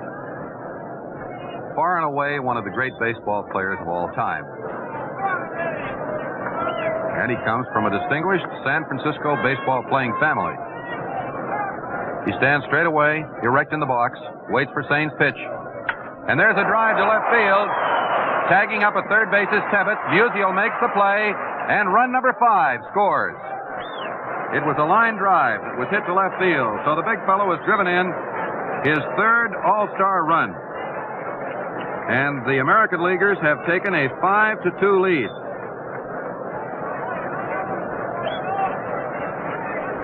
Two men out. Tommy Henrik up. All 3 of those runs were charged to Johnny Schmitz in 1/3 of an inning. Tommy Henrik has struck out twice. DiMaggio is applauded as he goes back to the dugout, and now he can head for the showers. There's a drive down the right field line that is going to be close to fair territory. Foul ball. Enos Slaughter ran into one of the grounds crewmen who didn't get out of the way quickly enough. And as Slaughter put his arms around him, I think the gentleman served as sort of a bumper for him. I'm certain that he was considerably softer than that concrete wall. 1 strike. Raschi was well around second base on his way to third. The ball was foul by about 3 feet. Junior Stevens is in the on-deck circle to bat for Lou Boudreau. Henrik is a left-hander, and he hits a high pop-up. Pee Wee Reese is calling for it out on the skin of the infield to the left of second. He takes it, and that ends the inning. And it was a big inning, too, as Henrik popped up to Pee Wee Reese to end it. The American Leaguers came up with 3 runs in that frame on only 3 hits. There were no errors, 1 base on balls, the 4th, and there was just the 1 runner left. So, at the end of 4 innings of play, the American Leaguers have 5 runs, 4 hits, no errors, 3 runners left. The National Leaguers have 2 runs, 5 hits, no errors, and 4 runners left. Change in the American League lineup at the moment. At shortstop, Junior Stevens of the Boston Red Sox in place of Lou Boudreau. Bobby Doerr of the Boston Red Sox in place of Joe Gordon. And there will have to be a replacement in right field Al Zarilla of the St. Louis Browns in place of Pat Mullen of the Detroit Tigers. Those three replacements swell to a total of 5, the American League replacements of the past inning. The American League batting order now: Zarilla, right field; Henrik, left field; Stevens, shortstop; Dorr, second base; Evers in center; Keltner at third; McQuinn still at first; Tebbetts catching; and Vic Raschi of the Yankees doing the pitching.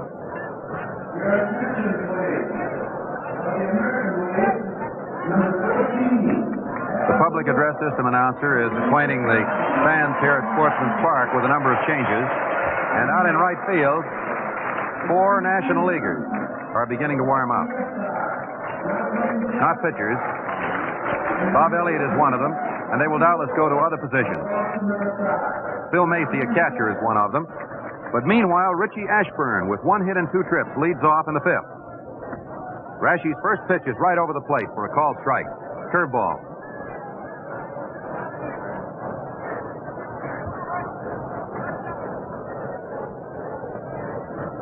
Raschi pitches. Strike 2. A called curveball. The American League leads 5-2 at the end of 4 innings of play. Clyde McCullough is another of the National Leaguers warming up. Buddy Kerr of the Giants is the other. The windup. High. 1 ball, 2 strikes the count. Eddie Dyer still coaching at third base, and Mel Ott doing the coaching at first base for the National Leaguers. The outfield is playing Ashburn a little to the left. There's a ground ball that goes to center field for a base hit. It went by Junior Stevens as he streaked over to try to knock it down, and Ashburn gets his second hit. That is the 6th hit for the National Leaguers.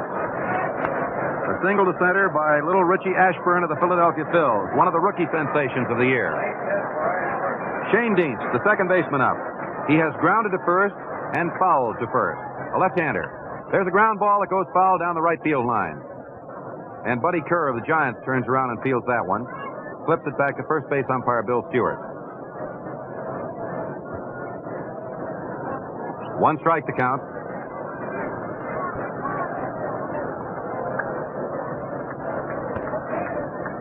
The pitch, inside, a fastball that made Shane Dietz lean away from it. Stan Musial has driven in both National League runs with a 2-run homer. He and Ashburn have 2 hits each. Shane Dietz is looking for his first one. Curveball outside. Raschi seemed to lose control of that slow one, and the count is 2-1. No American leaguer has a total of 2 hits as yet. As a matter of fact, the American League run total exceeds its hit total. 5 runs, 4 hits. The pitch. There goes a high fly ball toward right center field. Zarilla comes in for it, and he makes the catch with Evers looking on. Right fielder Al Zarilla has taken Shane Dietz' fly ball, and here's Stan Musial again. And the National League fans are hopeful that he will repeat.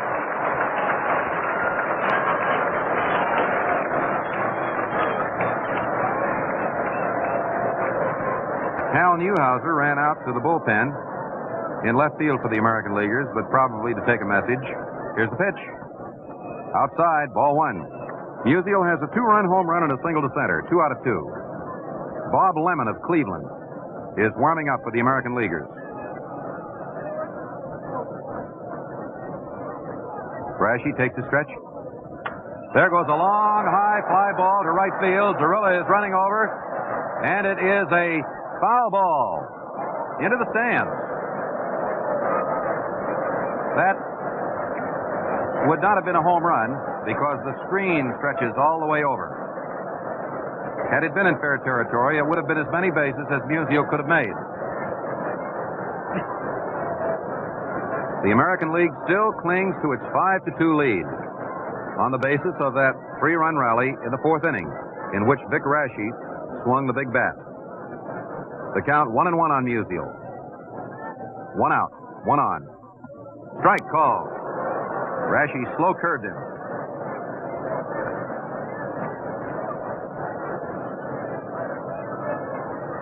One ball, 2 strikes the count.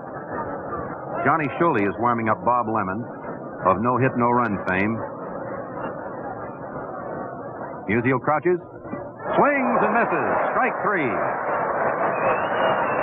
Pulled the string and threw a slow curveball that broke right down in the dirt. That is the 3rd National League strikeout. It's the first time Musial's big bat has been silenced. Johnny Mize up. Johnny hit a home run in last year's game. He has 1 hit and 2 trips in this. He singled through the middle in the 1st inning, and in the 3rd inning, his roller to Joe Gordon forced Musial. He's a big left-hander. The outfield moves deep. Outside, ball 1. Ashburn, in 2 leadoff capacities, has reached base safely, each time with hits.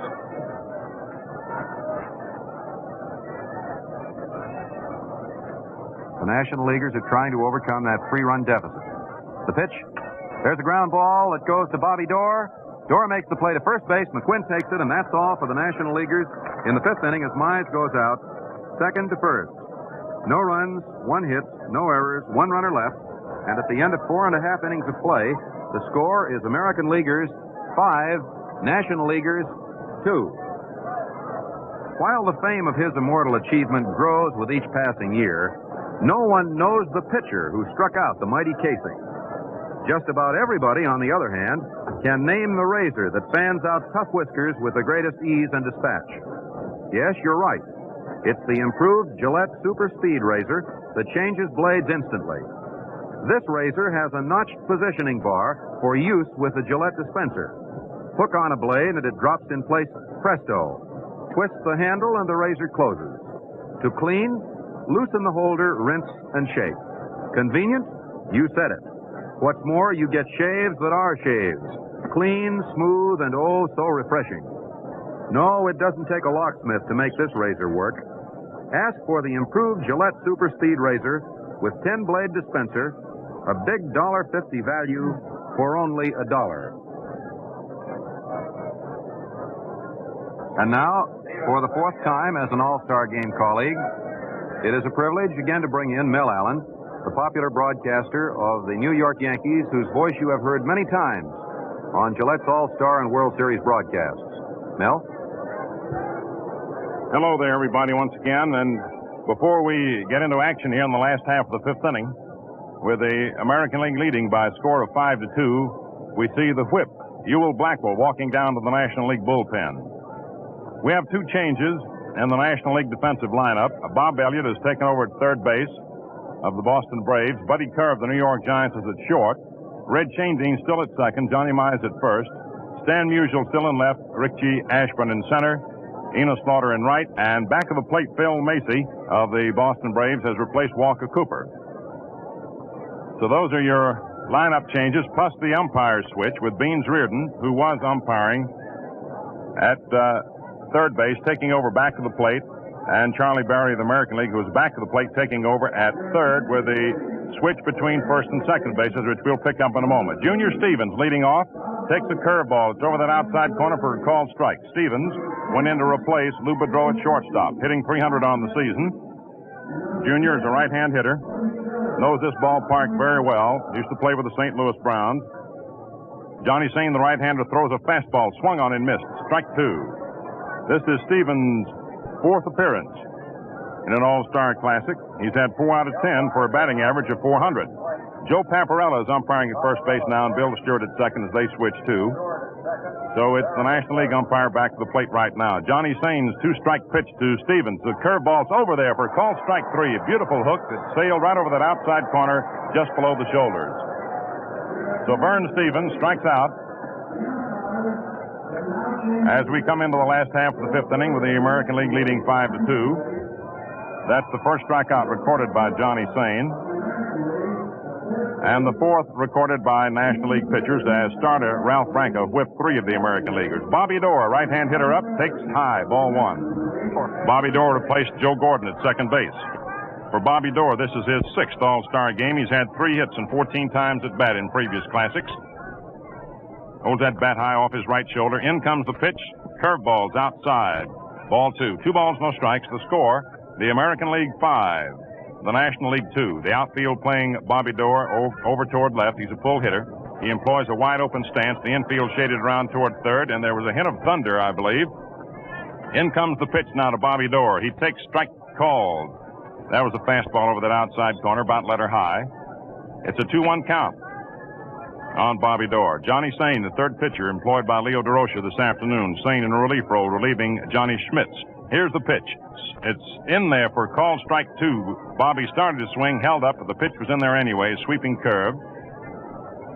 Johnny Schmitz was scheduled to have worked the middle 3 innings, the 4th, 5th, and 6th. He took over from Branca, who had worked the first 3 innings, giving up 2 runs and 1 hit. But Schmitz was knocked out of there in the 4th inning, and Sain came on to put out the fire. Now the pitch is swung on and missed. Beautiful curveball that Bobby Doerr swung at and missed, and it's strike 3, and Johnny Sain records his 2nd successive strikeout, and that's the 5th American leaguer to go down on strikes today. Now coming up is Hoot Evers of the Detroit Tigers, who hit a home run in the 2nd inning to give the American League its first run. Popped out to short his last time up. The outfield playing him to pull. Infield shaded around toward third. Johnny Sain delivers over the outside corner for a called strike. And the big Boston Brave right-hander is showing some of the neatest pitching of the afternoon thus far. The American League out in front 5-2, last half of the 5th inning. Johnny ready, delivers. Pitch that's just outside for a ball. Hoot Evers started off at it, held up, and plate umpire Beans Reardon called it a ball, and the count is 1-1. 1 ball, 1 strike, 2 outs, nobody on. Last half of the 5th inning, 5-2, favor the American League. The right-hander delivers. Here's a fastball that's over that outside corner for called strike 2. Johnny Sain, who was charged with the defeat in the 1947 All-Star game, coming on to do some wonderful pitching thus far. Bob Elliott at third, close to that line, halfway back. Sain ready. Here's the 1-2 pitch to Hoot Evers. Curveball's in there for called strike 3, and he strikes out the side.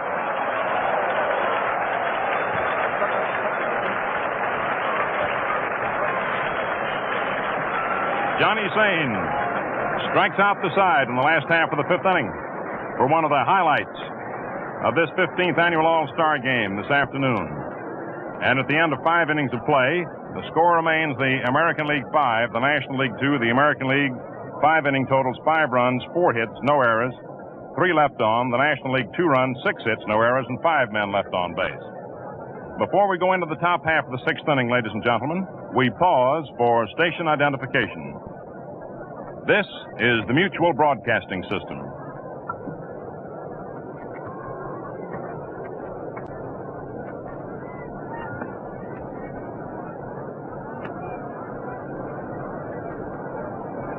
This is Mel Allen with Jim Britt and Franz Locke speaking to you once again from Sportsman's Park in St. Louis, Missouri, site of the 15th annual Major League All-Star Game.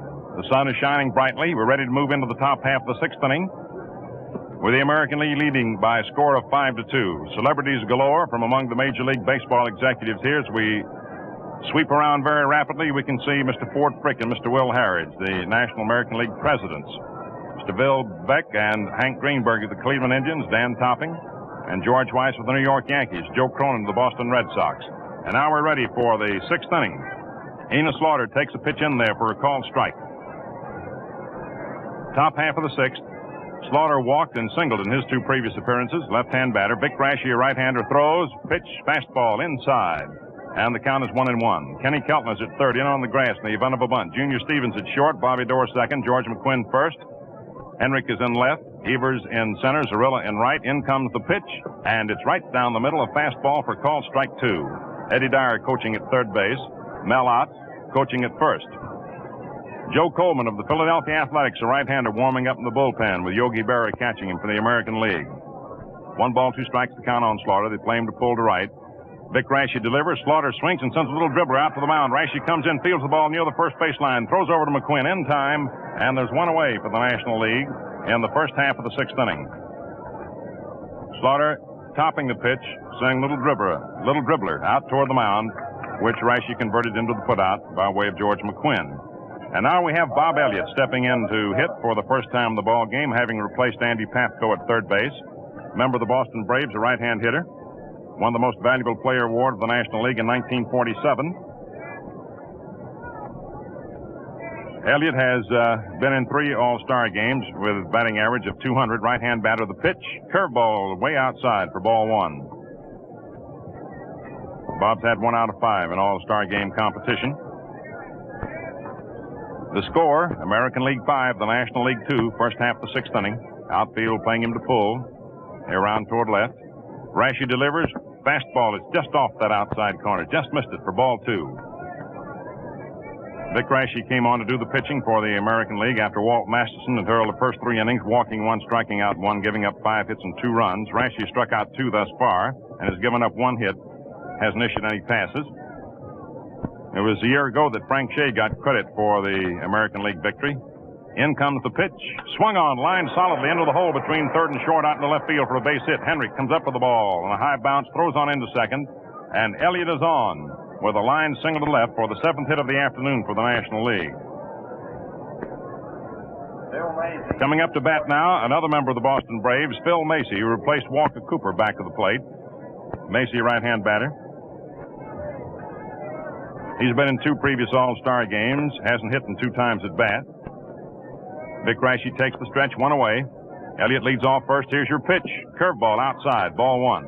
We started to say a moment ago that Frank Shea was credited with the American League victory last year, a member of the New York Yankees, and at the moment, Vic Raschi is in position to be credited with the victory representing the New York Yankees again this year. Simply a matter of rotation of pitchers and the situation of a ball game. Here's your delivery. Curveball is way outside. Bertie Tebbetts blocked it beautifully to keep from being a wild pitch. And the count now on Phil Macy, a right-hand batter, 2 balls, no strikes. Ewell Blackwell of the Cincinnati Reds is throwing in the bullpen. Tommy Holmes of the Boston Braves is warming up out there. We'll see action shortly. Bob Elliott leads away from first base, 1 out. 5-2 favor the American League 6th inning. There's a pitch that's lined out into center field for a base hit. Taken on 1 hop by Hoot Evers. Holding up at second is Elliott as Evers fires that throw into third, cut off by Stevens at short. And the National League is beginning to stir here in the 6th inning as they come up with their 8th hit of the ball game. They've out-hit the American League now 8-4, but the American League leads by a score of 5-2, capitalizing on wildness in the 4th inning on the part of Johnny Schmitz, together with 3 solid base hits. Now Buddy Kerr steps up, batting in place of Pee Wee Reese, for whom he substituted at short. Buddy Kerr of the New York Giants, another right-hand hitter.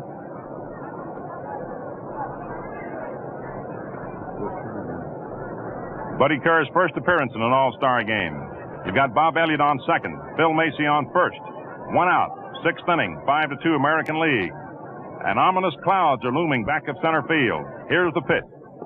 Inside and high, ball 1. In addition to Joe Coleman in the American League bullpen, you've got further activity. Bob Lemon is beginning to throw as Vic Raschi is showing a sign of weakening. 2 men on, 1 out, 6th inning, 5-2 American League, the National League threatening. Buddy Kerr up there, right-hand hitter, chokes his bat about 3 inches. Outfield step toward left. Your pitch is right over that inside corner. There's a throw down to second base, but it's knocked off by Vic Raschi at the mound as Bertie Tebbetts bluffed the throw down there, but threw it right back to Raschi hard, and Bob Elliott went scooting back into second base as Bobby Dora had sneaked in behind him for a potential pickoff. All right, we're ready. Here's your pitch. Buddy Kerr swings and sends a dribbler down toward third. Kenny Keltner comes in, up with it, makes his play to first base to McQuinn in time for the out, with Elliott going to third and Macy to second. So Kerr is out. Keltner to McQuinn on a slow roll to third. 2 down. Scheduled to hit is the pitcher, Johnny Sane. But certainly Leo DeRocher will now send up a pinch hitter. It's beginning to get very dark out here at Sportsman's Park, ladies and gentlemen. We can see rain way off in the distance. And not too far off in the distance. The wind is blowing those clouds in this direction over the ballpark. And the wind's beginning to blow around. Put some weights on your papers, fellas. And we may have rain here in any moment, at any moment. But, of course, it's already a full ball game. We've gone 5 innings. We're going to have a pinch hitter for Johnny Sane. It's going to be Ed Waitkus. of the Chicago Cubs, making his first appearance in an All-Star game, a left-hand hitter. Eddie Waitkus coming up. Left-hand batter with two men on, runners on second and third. Waitkus, a boy from Cambridge, Massachusetts. Elliott on third, Macy on second, and Rain in the offing. Rain, go away, come back another day. Here's the pitch. Waitkus takes outside and high, ball one. So the American League is being disturbed by the National League at the moment, though the American League leads 5-2 top of the sixth, and everybody's being disturbed by the threat of rain. Now the pitch comes in to Waitkus. He takes outside. Ball two. The wind is blowing in toward home plate. And it is definitely raining about a half a mile from here. We can see it. And it's moving this way. Let's hope it holds away. Vic Raschi looks in to get the sign from Bertie Tubbets. Elliott leads off third, Macy off second, 2 out, sixth inning, 5-2, favor of the American League. Raschi gets the sign. Pinch hitter Ed Waitkus up there at the plate, a left-hand batter. Here's the delivery. And curveball inside for ball three, and the wind is blowing hard and blowing those rain clouds this way. And the fans are stirring in their seats. And they're beginning to move from the bleachers to shelter. And the Sportsman's Park groundkeepers are getting ready to roll that tarpaulin. Vic Raschi into the windup. The 3-0 pitch to Waitkus. In there for a called strike. And what was a beautiful day up until this moment, or a couple of moments ago, is being turned into stormy weather on the banks of the Mississippi. 3 balls, 1 strike. Runners on second and third, 2 outs. Here's your pitch. Waitkus takes strike 2 call. A fastball that zipped over that outside corner above the knees. Now the pinch hitter steps out of the batter's box, rubs his hands together, moves back in hitting position. Elliott on third, Macy on second, 2 out, sixth inning, 5-2 American League. Here's the payoff pitch. Eddie Waitkus swings and fouls it off to the left of the plate, out of play into the lower stands. And the count holds at 3-2. Richie Ashburn, leadoff man, is on deck. Oh, Mr. Rain, please don't come this way. Hold off for at least another hour or so. Now the payoff pitch. Waitkus takes high, ball 4 in the National League. Got him loaded.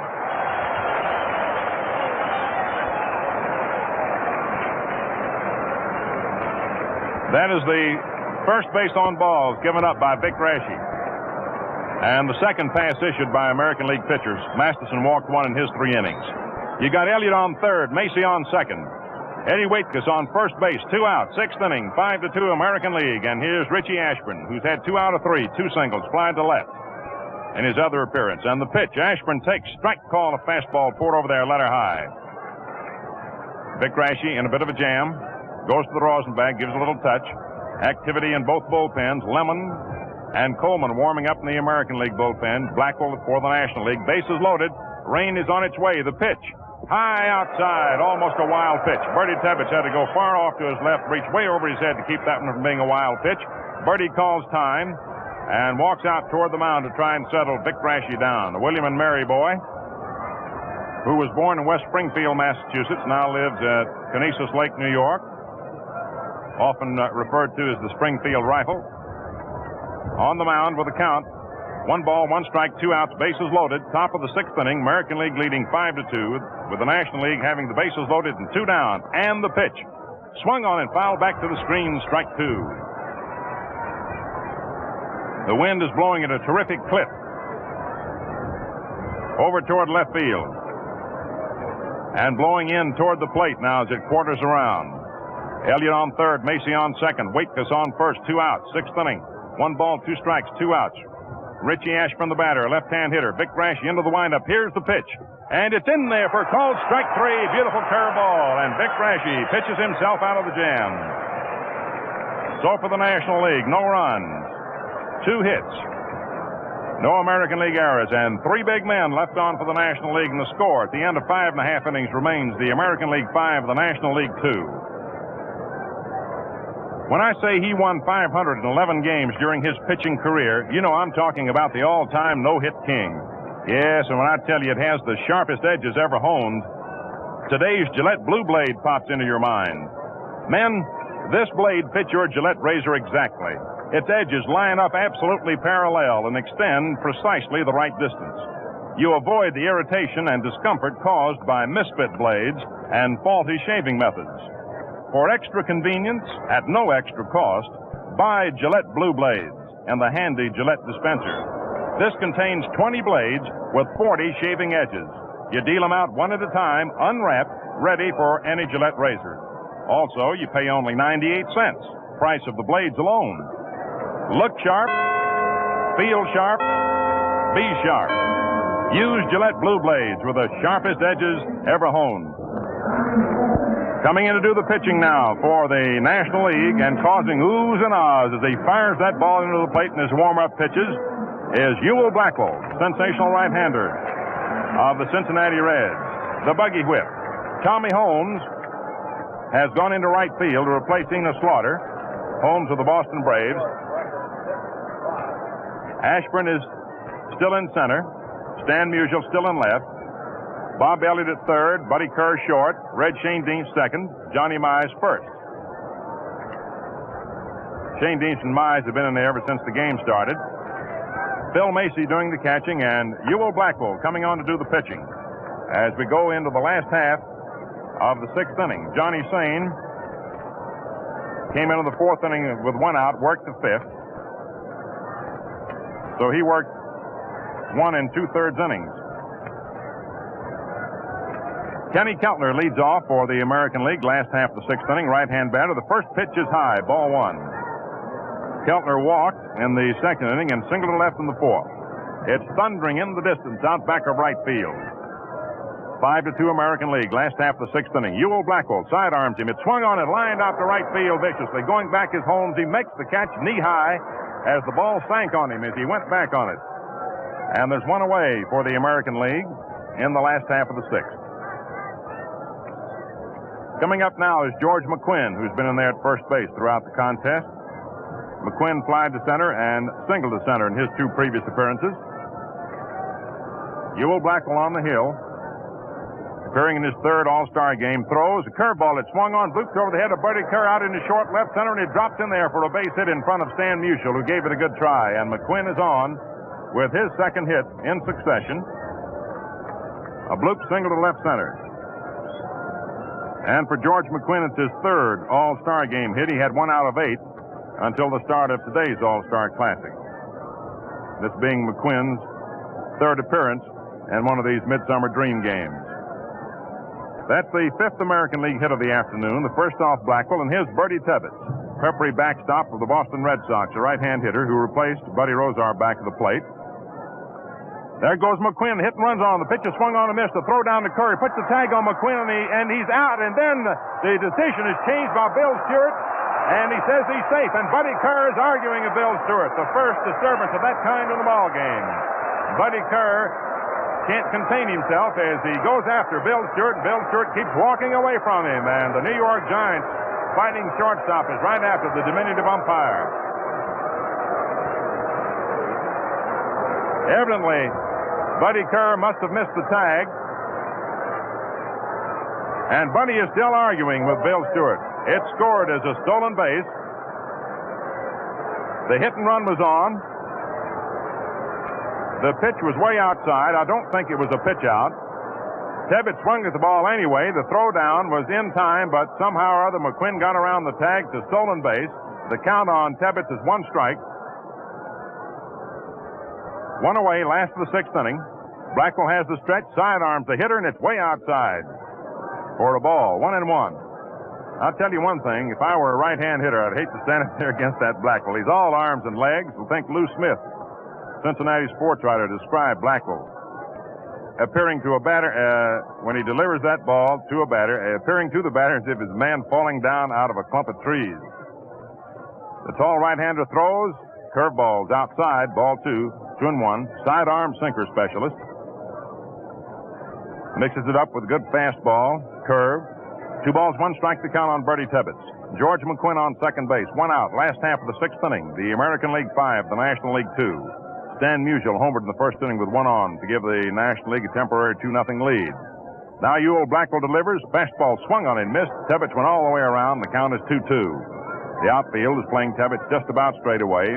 Perhaps a step toward left and center and left, straight away and right. A lot of room in right center. Bob Elliott laying halfway back at third, about 4 feet off the line. Buddy Kerr normal short in the step. Red Shane Dienst over near second. Johnny Mize about 10 feet off the first baseline and back. McQuinn leads away from second. Ewell Blackwell ready. The stretch, a look back at second. Here's the pitch to Tebbets. He takes high for ball 3. So we have full count on Birdie, 3-2. Beans Reardon umpiring back to the plate now. Joe Paparella at first base. Bill Stewart at second. Charlie Berry at third. Berry umpired back to the plate. The first 4.5 innings. Ready for that payoff pitch to Birdie Tebbets. One down. McQuinn leads off second. Here it is. It's swung on and bloop foul. Back of first. Johnny Mize digs after the ball, but he can't get it. It's out of play into the lower stands to the right of the National League dugout, which is located back of first base. And now just popping his head out of the American League dugout is one of the greatest ball players you've ever seen. He's been injured, and yet he appeared here in a uniform today. Ted Williams. He's got a bat in his hands, and Ted can't sit on a bench and be idle. He's got to be doing something. He's got a bat in his hands, and that's what he likes to have whenever he's around the ballpark.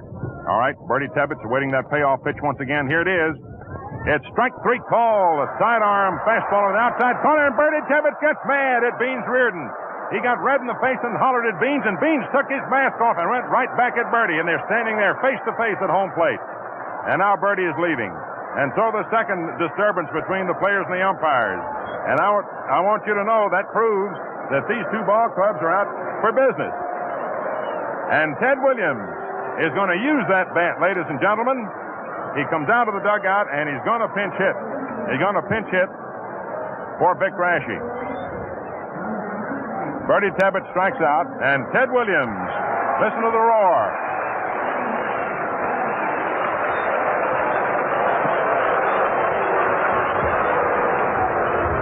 Ted Williams, who pulled a rib cartilage a few days ago and hasn't been able to play for the Boston Red Sox, nevertheless has come on to St. Louis, is in a uniform, and is up there to pinch hit with McQuinn on second. Ewell Blackwell pitching, Ted Williams taking outside, ball 1. And get the picture. One of the greatest right-hand pitchers in baseball. One of the greatest hitters in baseball, left or right. Up there at the plate, in this instance, the left-hand hitter, Ted Williams, the kid. The stretch by Blackwell. Look back at second. Here's the pitch to Ted. Williams takes a curve inside. Ball 2. And Ted would certainly love to be able to take his full cut. We watched him in batting practice. He wasn't taking that real Williams cut of the ball. But you know he's got so much power. He can take a half swing and send one over the wall. 2 balls, no strikes, the count on Williams. 2 outs. Last half of the 6th inning, 5-2 favor the American League. The outfield around toward right. Buddy Kerr is playing directly in back of second base as the shift is on. The stretch, the pitch. Williams accidentally fouls one off to the right of the plate, a slow curve. He tried to check his swing. He was ready to step into the pitch. He saw a slow curve coming up there, and he tried to check his swing, but the ball hit the handle of the bat and skittered foul off to the right of the plate. The National League version of the shift has Buddy Kerr, the shortstop, playing directly in back of second base. Most times the shortstop will play a normal second with your second baseman over toward first and your first baseman right on top of the first baseline. Shane Dienst is well over toward first. Mize is on the line. Blackwell ready. Here's the delivery. Curveball is outside for ball 3. 3-1. Bob Elliott, the third baseman, is laying about 10-15 feet off the third baseline, halfway back. So it's a 3-1 count on Williams. He has a look at Chuck Dresden coaching at third for any sign that might be sent his way, and you can be sure that Bucky Harris says, go ahead, son, and hit it if you like it. So Blackwell is ready, the buggy whip. Here's a 3-1 pitch. Ted Williams takes high outside, ball 4, and Ted strolls.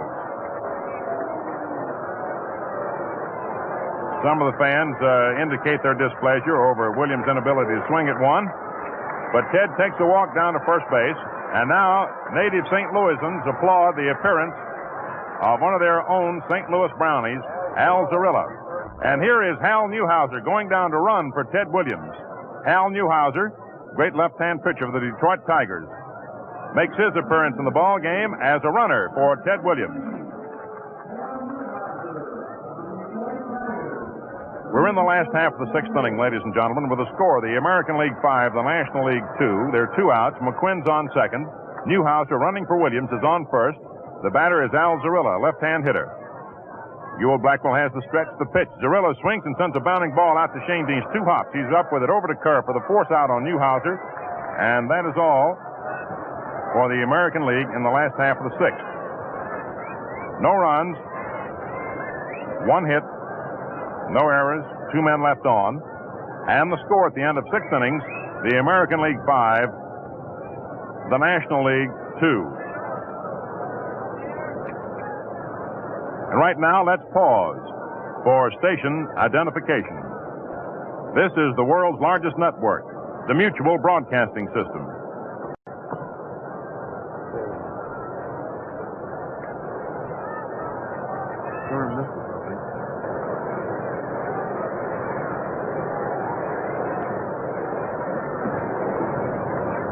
Ladies and gentlemen, speaking to you once again from Sportsman's Park in St. Louis, the appearance of Ted Williams gives occasion to utter the thoughts of the baseball commissioner, Commissioner A.B. Chandler, who authorized us to make this statement to you baseball fans of America.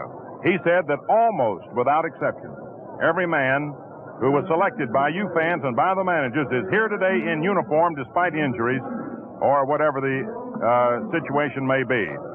And he wants to assure you that in the future, the Major League ball players will continue to keep faith with the baseball fans of America. And that in the future, all men who are selected will be here in uniform if it's physically possible for them to be here. Raschi worked 3 innings, gave up 3 hits, no runs. And as the score now stands, as the situation now stands, Raschi may be credited with the victory. Walt Masterson went the first 3 innings, giving up a home run to Stan Musial in the first inning with 1 on. Here's the pitch. Shane Deans swings, golfs a grounder out toward second. Bobby Dorr scoops it up, throws over to McQuinn in time, and there's 1 away as the ball almost played a dirty trick on Bobby by taking a bad hop. But Bobby watched it and played it perfectly to retire Shane Deans for the first out in the top of the 7th. And here is Stan Musial, who hit a home run in the first inning with 1 on. Richie Ashburn led off and got himself an infield hit.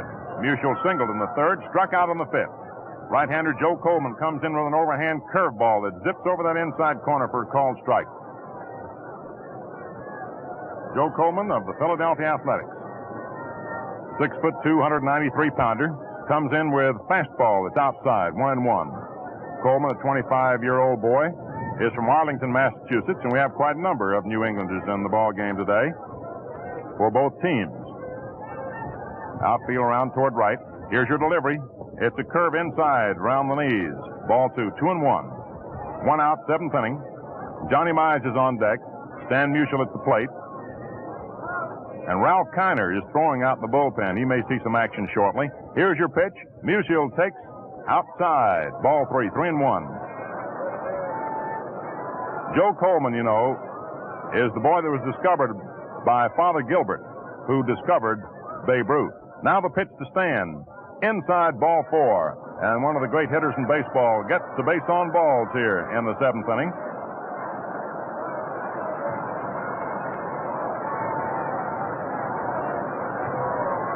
And coming to bat is Johnny Mize of the New York Giants, who's been in the ball game all the way, as has Musial.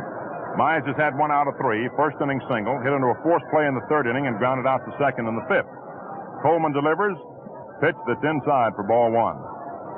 For the American League, you've got Tommy Henrich in left field, Hoot Evers in center. They've been in all the way. Al Zarilla in right, having replaced Pat Mullen. Kenny Keltner's at 3rd. He's been in there all the way. Junior Stevens at short, replaced Boudreau. Dorr at 2nd, replaced Gordon. McQuinn at 1st, in there all the way. The pitch. Mize holds up as he started to swing at a curve that came inside for ball 2. Bertie Tebbetts is back to the plate for the American League, having relieved Buddy Rozar. Joe Coleman on the hill for the American League, having replaced Vic Raschi, delivers to Mize, who takes a fastball over at the knees. Strike 1 call. 2 on the count on Big John. Eddie Dyer, manager of the Cardinals, coaching at 3rd. Mallott, manager of the New York Giants, coaching at 1st. McQuinn, not holding against Musial, stepped in behind him. Coleman ready, delivers. Mize takes strike 2 called over the inside corner, letter high. Big John steps out and looks around at Beans Reardon to question the decision. As Bertie Tebbett's throwback to Coleman got away from him, rolled out toward second, and Dorr and Stevens, alert, converged to keep the ball from going into center. No advance. 2 balls, 2 strikes, 1 out. National League fans starting that rhythmic applause, calling for a rally. Joe Coleman ready, delivers. Johnny Mize swings and grounds it foul off to the right of the plate. There's thunder in the distance, and we hope that the wind will blow the storm away. We're in the 7th inning with the score. The American League 5, the National League 2. The National League got off to a 2-0 lead in the 1st inning. American League got 1 in the 2nd, 1 in the 3rd, and 3 in the 4th to go ahead 5-2. 1 down. Musial on first. Mize the batter with the count 2-2. Coleman delivers. John swings and he misses. Strike 3 to slow curve. We've noticed that the American League pitchers have been slowing up on these sluggers in the right spot when they've had the count in the right spot. And now here is Tommy Holmes, who replaced Enos Slaughter in right field. Tommy Holmes, a Brooklyn boy playing with the Boston Braves, who at one time belonged to the New York Yankees, hitting .330 on the season, a left-hand batter. Joe Coleman, a member of those amazing Philadelphia Athletics, doing the pitching now, having just come on in this inning, throws. A pitch is swung on, topped out to the mound, taken to 1 hop by Coleman, throws over to McQuinn. Holmes is out, and that's all for the National League. In the top half of the 7th inning, no runs, no hits, no American League errors, 1 left on for the National League, a total of 9 they've stranded. And at the end of 6.5 innings, the score, American League 5, National League 2. You know, old-timers say it was next to impossible to hit a ball past Jimmy Collins, the greatest of all third basemen. Yes, and going to the impossible, you can't name another shaving instrument that compares with a modern Gillette one-piece razor. Take, for instance, the improved Gillette Super Speed razor that changes blades instantly. Twist, the razor opens. Zip, it's loaded. Twist again, and you're ready for the sweetest shave ever. Every stroke is light and gentle. There's no drag, no irritation. You skim off stubble slick as a whistle. Save time, save fuss. To clean, loosen the holder, rinse, and shake. Here's a precision instrument, not a gadget. There's nothing to fit together, nothing to jam or clog.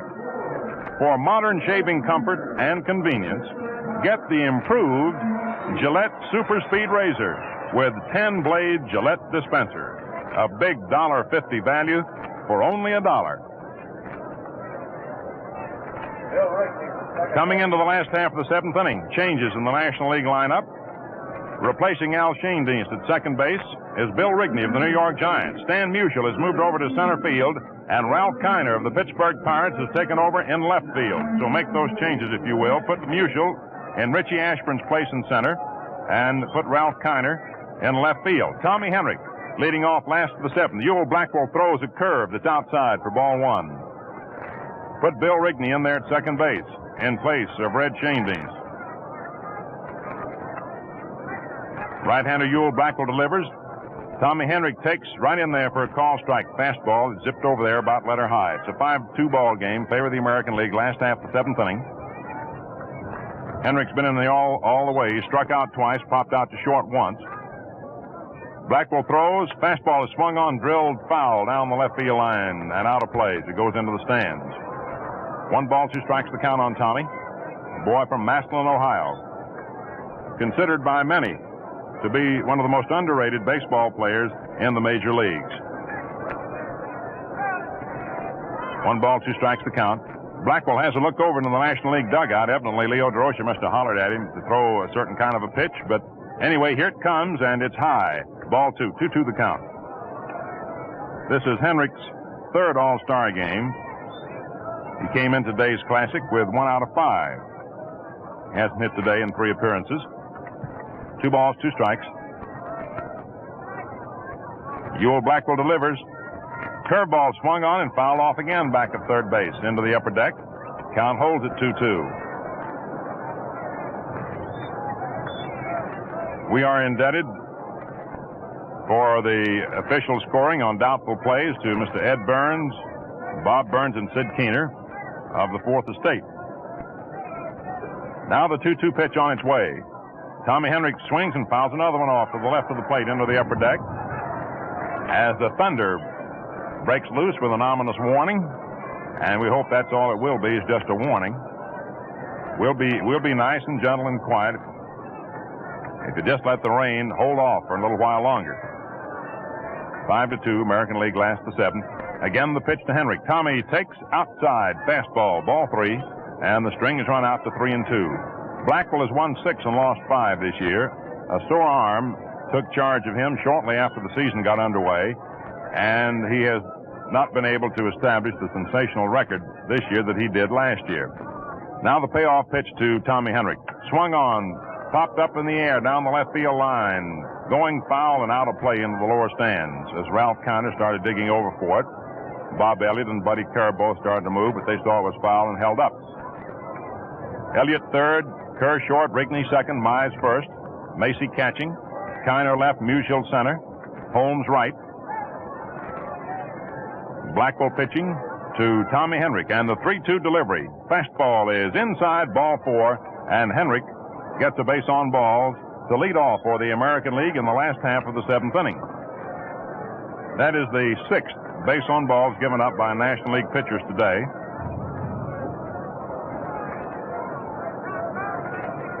And here is Junior Stevens coming to bat. Vern Stevens, who replaced Lou Boudreau at short. Stevens struck out in the 5th inning in his first time at bat today. Blackwell ready. Sidearm Stevens, and the pitch is outside, ball 1.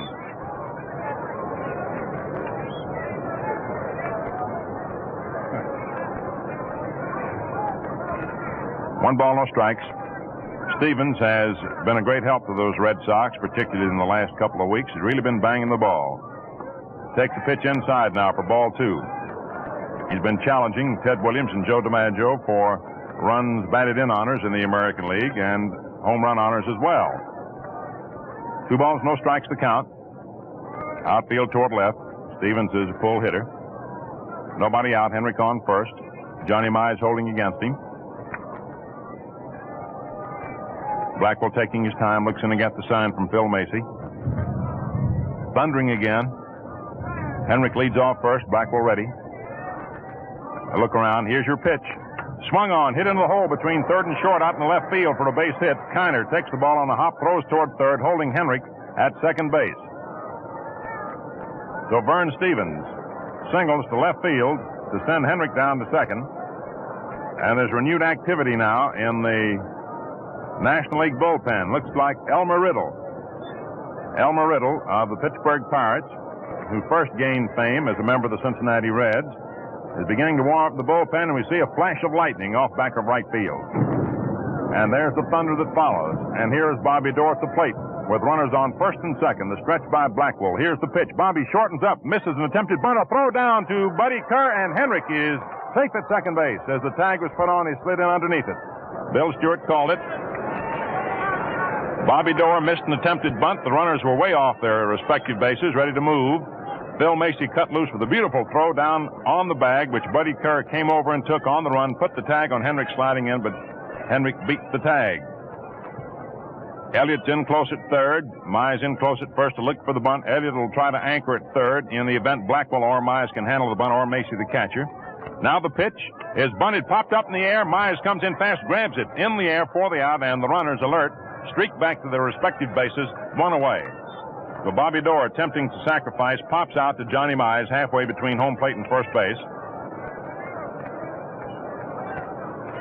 And now coming to bat is Hoot Evers, who's been in there all the way. The Detroit Tiger outfielder hit a home run in the second inning for the first American League run.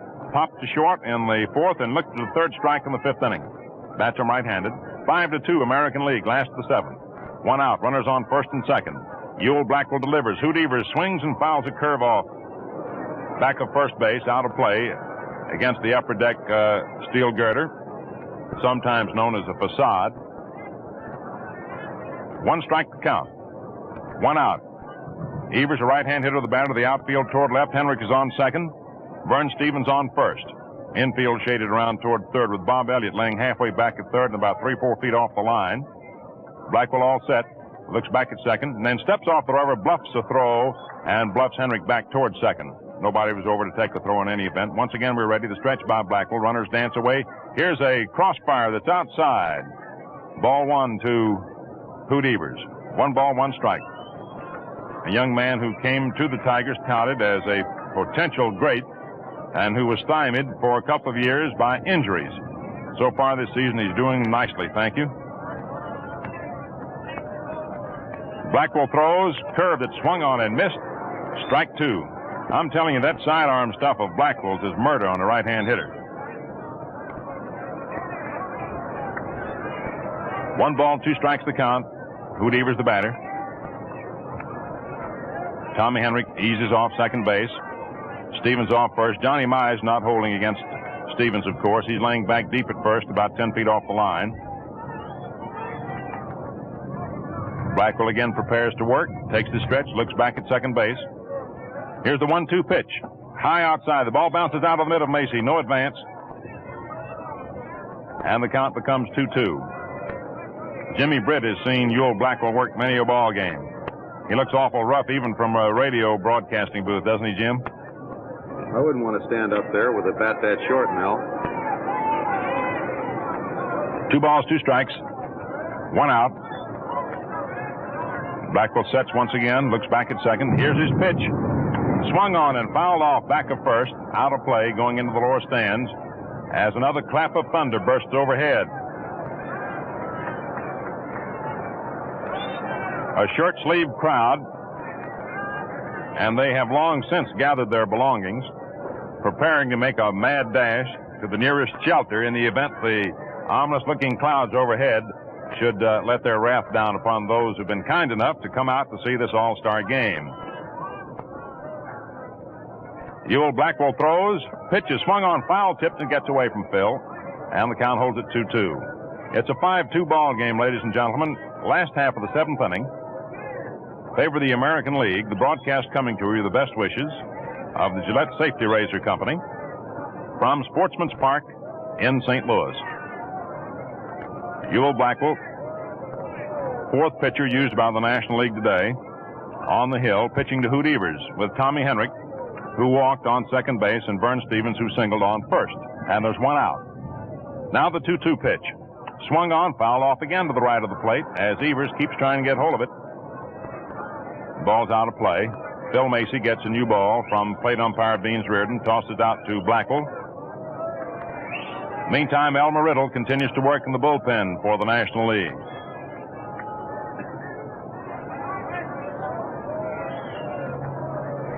Blackwell checks with Macy for the sign.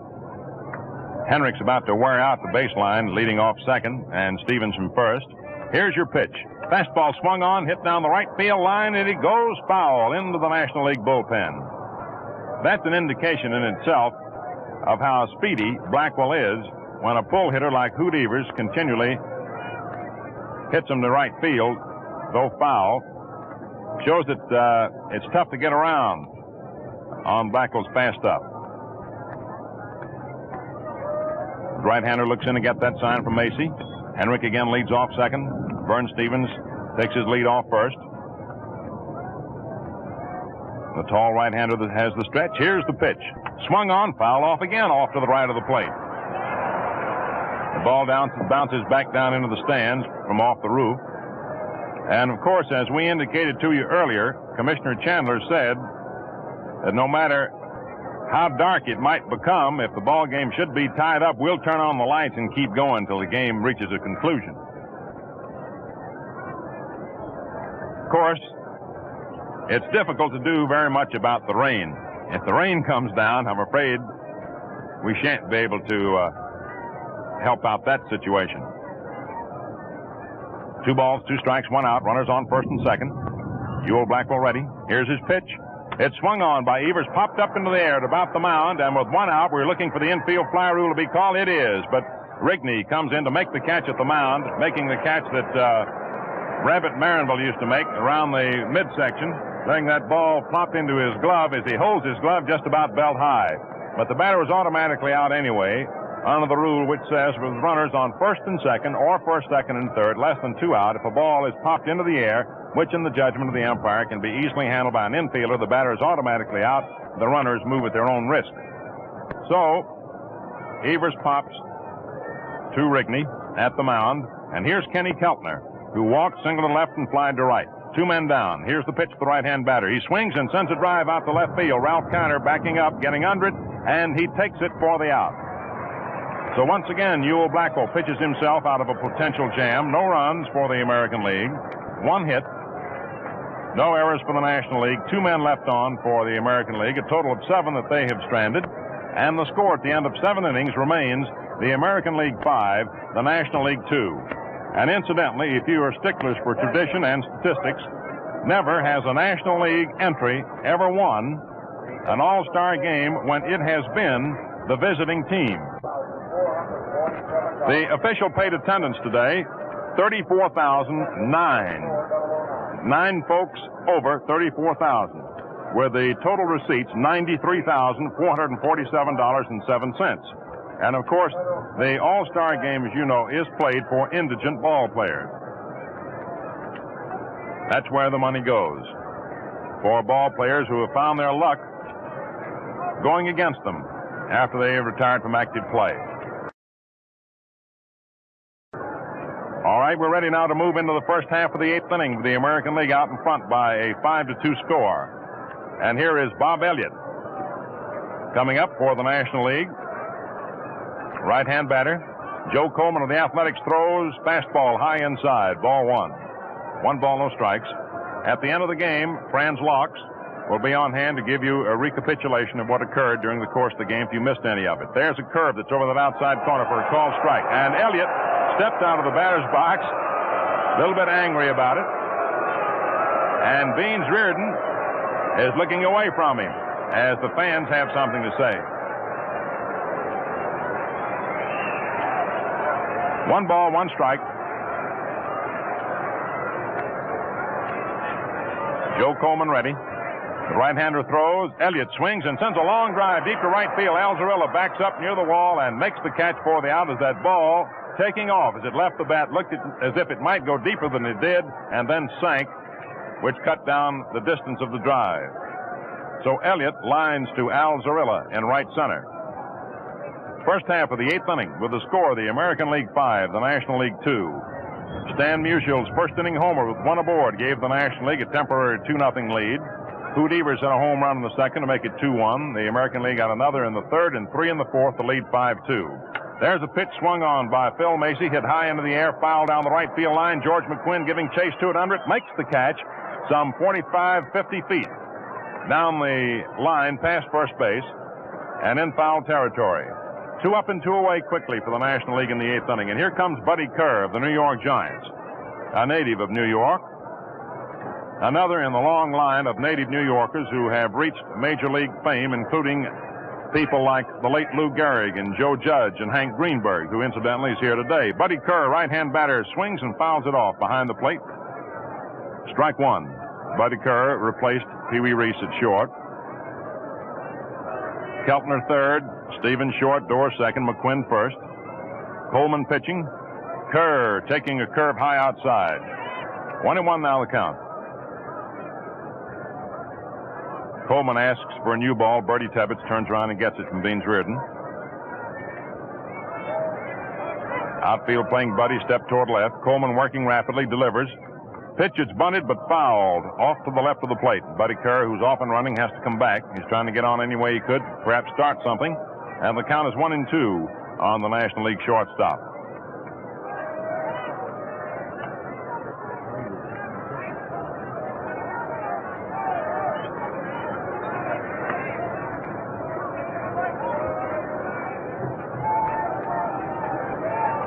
Now your delivery is outside, ball 2. 2-2 the count.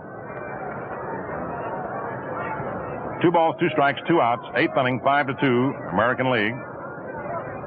Coleman getting the sign from Bertie Tebbetts. Leans forward into the windup. Around comes the right arm. The pitch, curveball, just outside for ball 3. Coleman started to take that walk off the mound toward the dugout, but Beans Reardon said no, ball 3. So we have a full count on Buddy Kerr with 2 outs here in the 8th. And the payoff pitch is strike 3 called, the curveball. It got the outside corner as Buddy started to take a walk. He stops at home plate to argue with Beans Reardon, but to no avail. No runs for the National League, no hits. No errors for the American League, nobody left on for the National League. And at the end of 7.5 innings, the score, American League 5, National League 2. Fans, you'll never know what modern shaving speed and ease are like until you use the improved Gillette Super Speed Razor that changes blades instantly. This razor has a notched positioning bar for use with the Gillette Blue Blade dispenser. You just hook on a blade and it falls in place, presto. Then twist the handle and you're ready for the smoothest, most refreshing shave you ever had. Now, men, it doesn't take a locksmith to make this combination click. No, sir. There's nothing to fit together, nothing to jam or clog. Cleaning is no trick either. Simply loosen the razor, rinse, and shake. Why not enjoy this extra shaving comfort and convenience? Ask for the improved Gillette Super Speed Razor with 10-blade Gillette dispenser. Get this regular $1.50 value for only $1. Ready now for the last half of the 8th inning. It'll be George McQuinn, Bertie Tebbetts. First two men up for the American League. And then Joe Coleman is scheduled to follow. Ewell Blackwell delivers to the left-hand hitter. McQuinn swings and he misses. Strike one. McQuinn's been in there all the way. He's had 2 out of 3, singling his last 2 times up. The Cincinnati right-hander throws. Fastball that backs McQuinn away. Ball 1.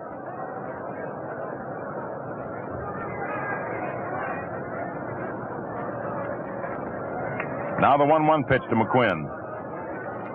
Backs him away again. This was a curveball, and the count is 2-1. High inside pitch.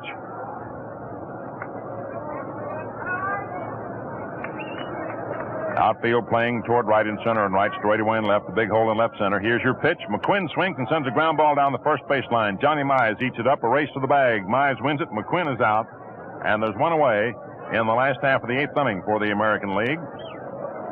And now Bertie Tebbetts strolls to the plate. Ewell Blackwell is one of the few sidearm sinker specialists, right-handers, who is almost equally as tough on left-hand hitters as he is on the right-hand hitters. He pitches now to Bertie Tebbetts outside. Ball 1. You see, Blackwell is a very tall fellow, and he takes a step out toward that third base line. And when the ball comes in over the plate, it looks as if it's coming in from third base. Now the pitch. Just misses the outside corner for ball 2.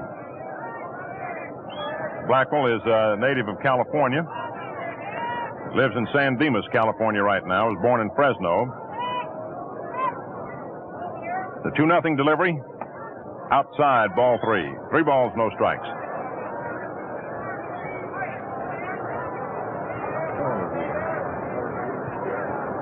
Three nothing to count on Bertie Tebbetts. Blackwell's father is out here today to watch his son in action.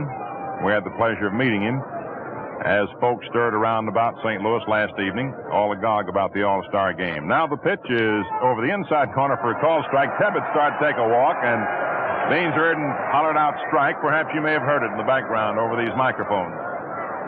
And, of course, that stirred some excitement from the fans. 5-2 American League.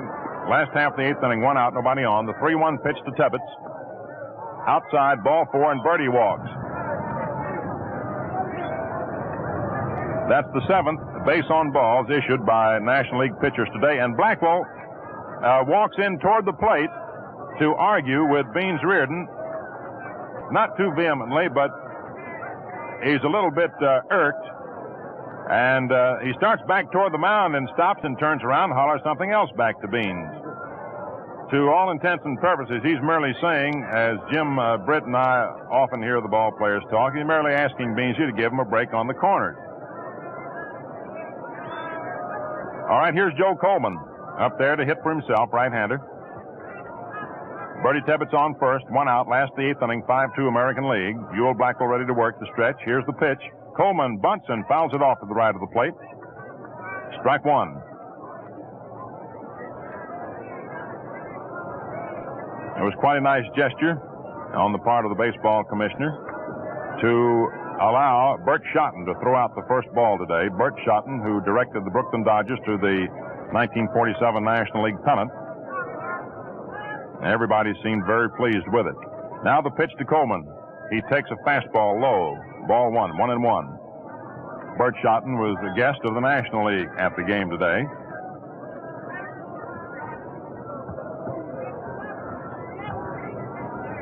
1 ball, 1 strike, 1 out. Tebbetts leads off first. Blackwell pitching to Coleman. Here it is. Coleman bunts and pops it in the air, but Blackwell can't get it. Gets by him, but Mize is backing up, picks it up, throws to Rigney, covering first in time for the out on Coleman.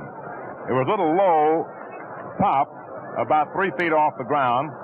Blackwell dashed in, reached down for it, but the ball hit in front of his glove, bounded by him, but Mize backed him up near the mound and tossed over to Rigney, covering first for the out on Coleman. It's a sacrifice.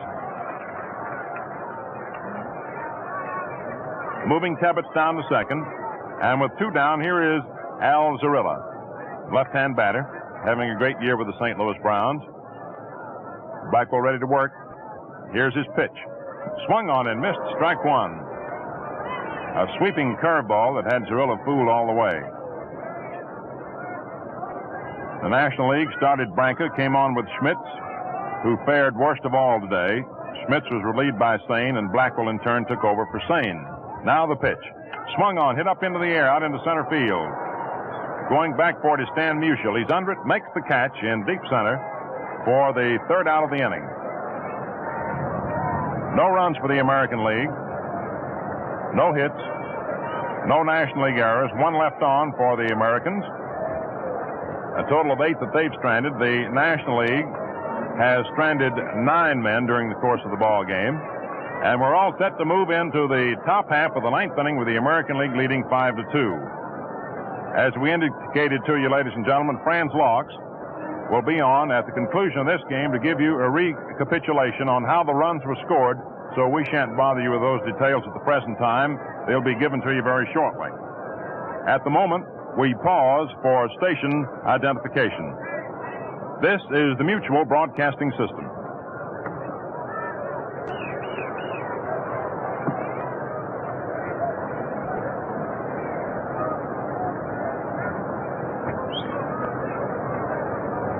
Going into the top half of the 9th inning, the National League trailing by 3 runs. It's 5-2 American League.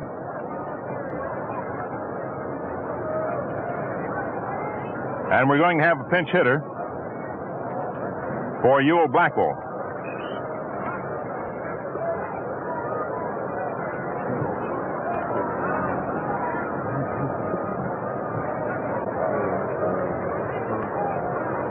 Bobby Thompson, as we check, of the New York Giants, is going to come up to bat for Blackwell.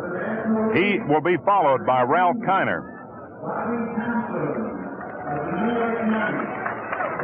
And then Bill Rigney is scheduled to follow. So the National League comes up in the 9th inning, trailing 5-2. Bobby Thompson making his first appearance in an all-star ball game. Right-hand batter, Joe Coleman, into the windup throws. Thompson takes a curve outside for ball 1.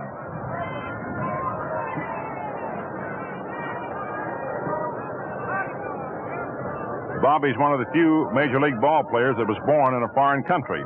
He swings and fouls it off onto the screen. Strike 1. He was born in Glasgow, Scotland, but now resides in Staten Island, New York.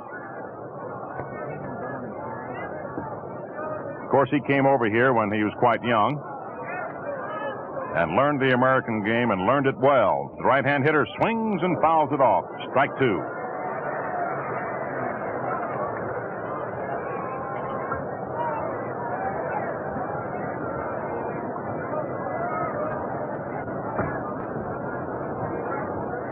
Phil Marshallton of the Athletics is a Canadian, to give you another example. Here's the pitch over the head of Bobby Thompson, ball 2. Elmer Vallow of the Philadelphia A's was born in Rybnik, Czechoslovakia, to add another as we quickly search our memory. 2 balls, 2 strikes to count. On Bobby Thompson, pinch hitting for Ewell Blackwell, 9th inning, 5-2 American League. And here comes the rain, and the folks are scattering out of the boxes. Coleman delivers. Swung on and missed by Bobby Thompson, strike 3, and there's 1 out in the 9th inning. Coming to bat is Ralph Kiner. And the rain, kind enough to hold off till the 9th inning here with 1 out, begins to come down at Sportsman's Park in St. Louis. And Ralph Kiner steps to the plate for the first time in the ball game. Joe Coleman's into the windup. Here's the pitch. Kiner swings and sends a ground ball wide of third. Keltner in front of Stevens, up with it over to McQuinn in time for out number 2. So they're 2 away from the National League in the 9th inning. And here's Bill Rigney of the New York Giants coming to bat with a score of 5-2 in favor of the American League. And the rain is beginning to come down, and perhaps our prayerful remarks over the past few innings, asking the rain to stay away, were heeded, at least up until this point, with 2 outs in the top of the 9th inning, with Joe Coleman into the windup, pitching to the right-hand batter, and it's high inside for ball 1. 1 ball, no strikes. 5-2 American League, 9th inning. Joe Coleman delivers. Pitch is low. Ball 2. 2 balls, no strikes, and the rain is really beginning to pour down hard. And the umpires are hopeful, to a degree, that the game will be able to be concluded in its entirety before the rains pour down too hard. There are 2 outs here in the 9th inning. 2 balls, no strikes on Rigney. The rain pouring, and the pitch is inside for ball 3. 3 balls, no strikes. And ladies and gentlemen, with everybody scattering out of the field boxes, remaining and taking his soaking is Commissioner Chandler. The pitch is high, ball 4, Rigney walks. Commissioner Chandler refuses to budge out of his seat, along with his 2 boys, Ben and Sam, and he's sitting right out there in it. His sentiments being, I'm the commissioner of baseball. Baseball is my game, and I'm going to stick with it, rain or no rain. Here is Stan Musial. Bats him left-handed. And the pitch. Musial takes in there for a call strike. Rigney got a base on balls. 2 outs, 9th inning. 5-2, favor of the American League. The stretch by Coleman, pitching to Musial. The left-hand batter takes outside now for ball 1, 1-1. Stan hit a home run in the 1st inning, single to center in the 3rd, struck out in the 5th, and walked in the 7th. Coleman all set again. Checks his runner. Here's the pitch. Musial swings and sends a ground ball out to Bobby Doerr. Up with it. There's the throw over to George McQuinn in time for the out, and the ball game is over. And the American League defeats the National League by a score of 5-2 to become victorious for the 11th time in 15 games. And so, ladies and gentlemen, we come to the end of this 15th annual All-Star Classic, brought to you with the best wishes and compliments of the Gillette Safety Razor Company in another of its cavalcade of sports. We hope that you enjoyed the play-by-play description of this game, and it was a real pleasure to once again have been associated with Jim Britt, who brought you the first 4.5 innings, and Franz Laux, who will give you the summary. And this is Mel Allen thanking you very much for tuning us in this afternoon, and we hope to see you again soon. And now, here is Franz Laux. Thank you very much, Mel. And first, I want to compliment you and Jim Britt on doing a splendid job here this afternoon and giving the fans a play-by-play description of this game. A little rundown on actually what happened and how it happened. The totals on the game for the National League show 2 runs, 8 hits, no errors. For the American League, 5 runs, 6 hits, and no errors. The National being 2 up on hits, but they were a little bit down on runs. They started off by registering 2 runs in the very first inning. The National League, incidentally, had a total of 10 men left on base, while the American League had a total of 8 men. Johnny Schmitz, who was in there for the Chicago Cubs, was charged with a loss this afternoon, and Vic Raschi, who went in to relieve Masterson after Masterson went out of the ball game, was the winning pitcher. And incidentally, that makes the 6th time that a New York Yankee pitcher has been the winning pitcher in the All-Star Classic. Last year, it was Shea of the New York Yankees. And then in 1942, it was Spud Chandler. And Gomez had 3 of them to his credit in 1933, again in 1935, and in 1937. So the Yankees really have a monopoly on the winning pitchers in the All-Star games. The game started off in the first inning with Masterson on the mound for the Washington Senators, and it looked like the National League was really going to go to town.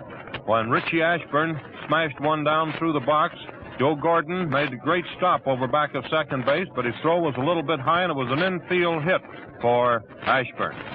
And then Shane Deese, while Shane Deese was batting, Ashburn moved down to second base, getting credit for a stolen base. And then Shane Deese grounded out unassisted with Ashburn moving over to third, and then Stan Musial stepped up to the plate, and after having to count 2 strikes and 1 ball, he hit one on top of the right center field pavilion for a home run to put the National League out in the lead.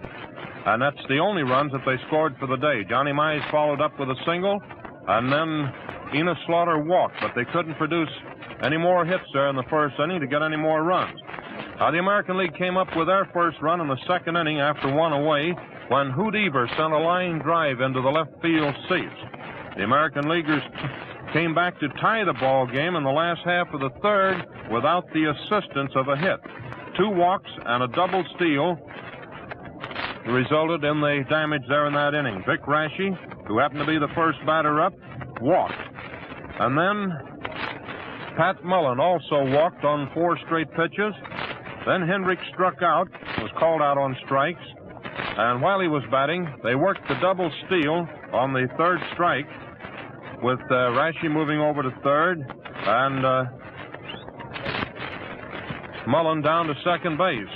And then Lou Boudreau sent a fly ball out to Slaughter in right field, and the runner scored with the run that tied up the ball game. Then their final 3 runs came in the 4th inning after one away on a neat play by Pee Wee Reese, who took care of a fly ball by Hoot Evers. It looked like it was going to fall in there for a Texas leaguer. And then 2 singles, a walk, and another single. And that single, incidentally, was by the pitcher Raschi. Drove in 2 of the runs. Another one scored on an outfield fly. And that produced the margin of the scoring for the afternoon. For the rest of the way out in the ball game, it was an even struggle, you might say. Although Blackwell, the whip who was on there, was in a jam a couple times, he still managed to come out without any damage. So this is the 15th annual All-Star Classic. The American League has now won 11. The National League 4 of these games. So, fans, the story of another great All-Star game goes into the record book. But Gillette's cavalcade of sports carries on. Thursday night, Gillette presents a special sports program with guest boxing experts from cities around the Fistic Circuit. Plan to be at your radio and enjoy the fun. Consult your newspaper for local time and station. This is Franz Locks with Mel Allen and Jim Britt saying smooth sailing, smooth shaving, and good afternoon for your radio host, the Gillette Safety Razor Company. This broadcast came to you from Sportsman's Park in St. Louis. Checkerboard Jamboree, sponsored by the Ralston Purina Company, was canceled today only because of the broadcast just concluded.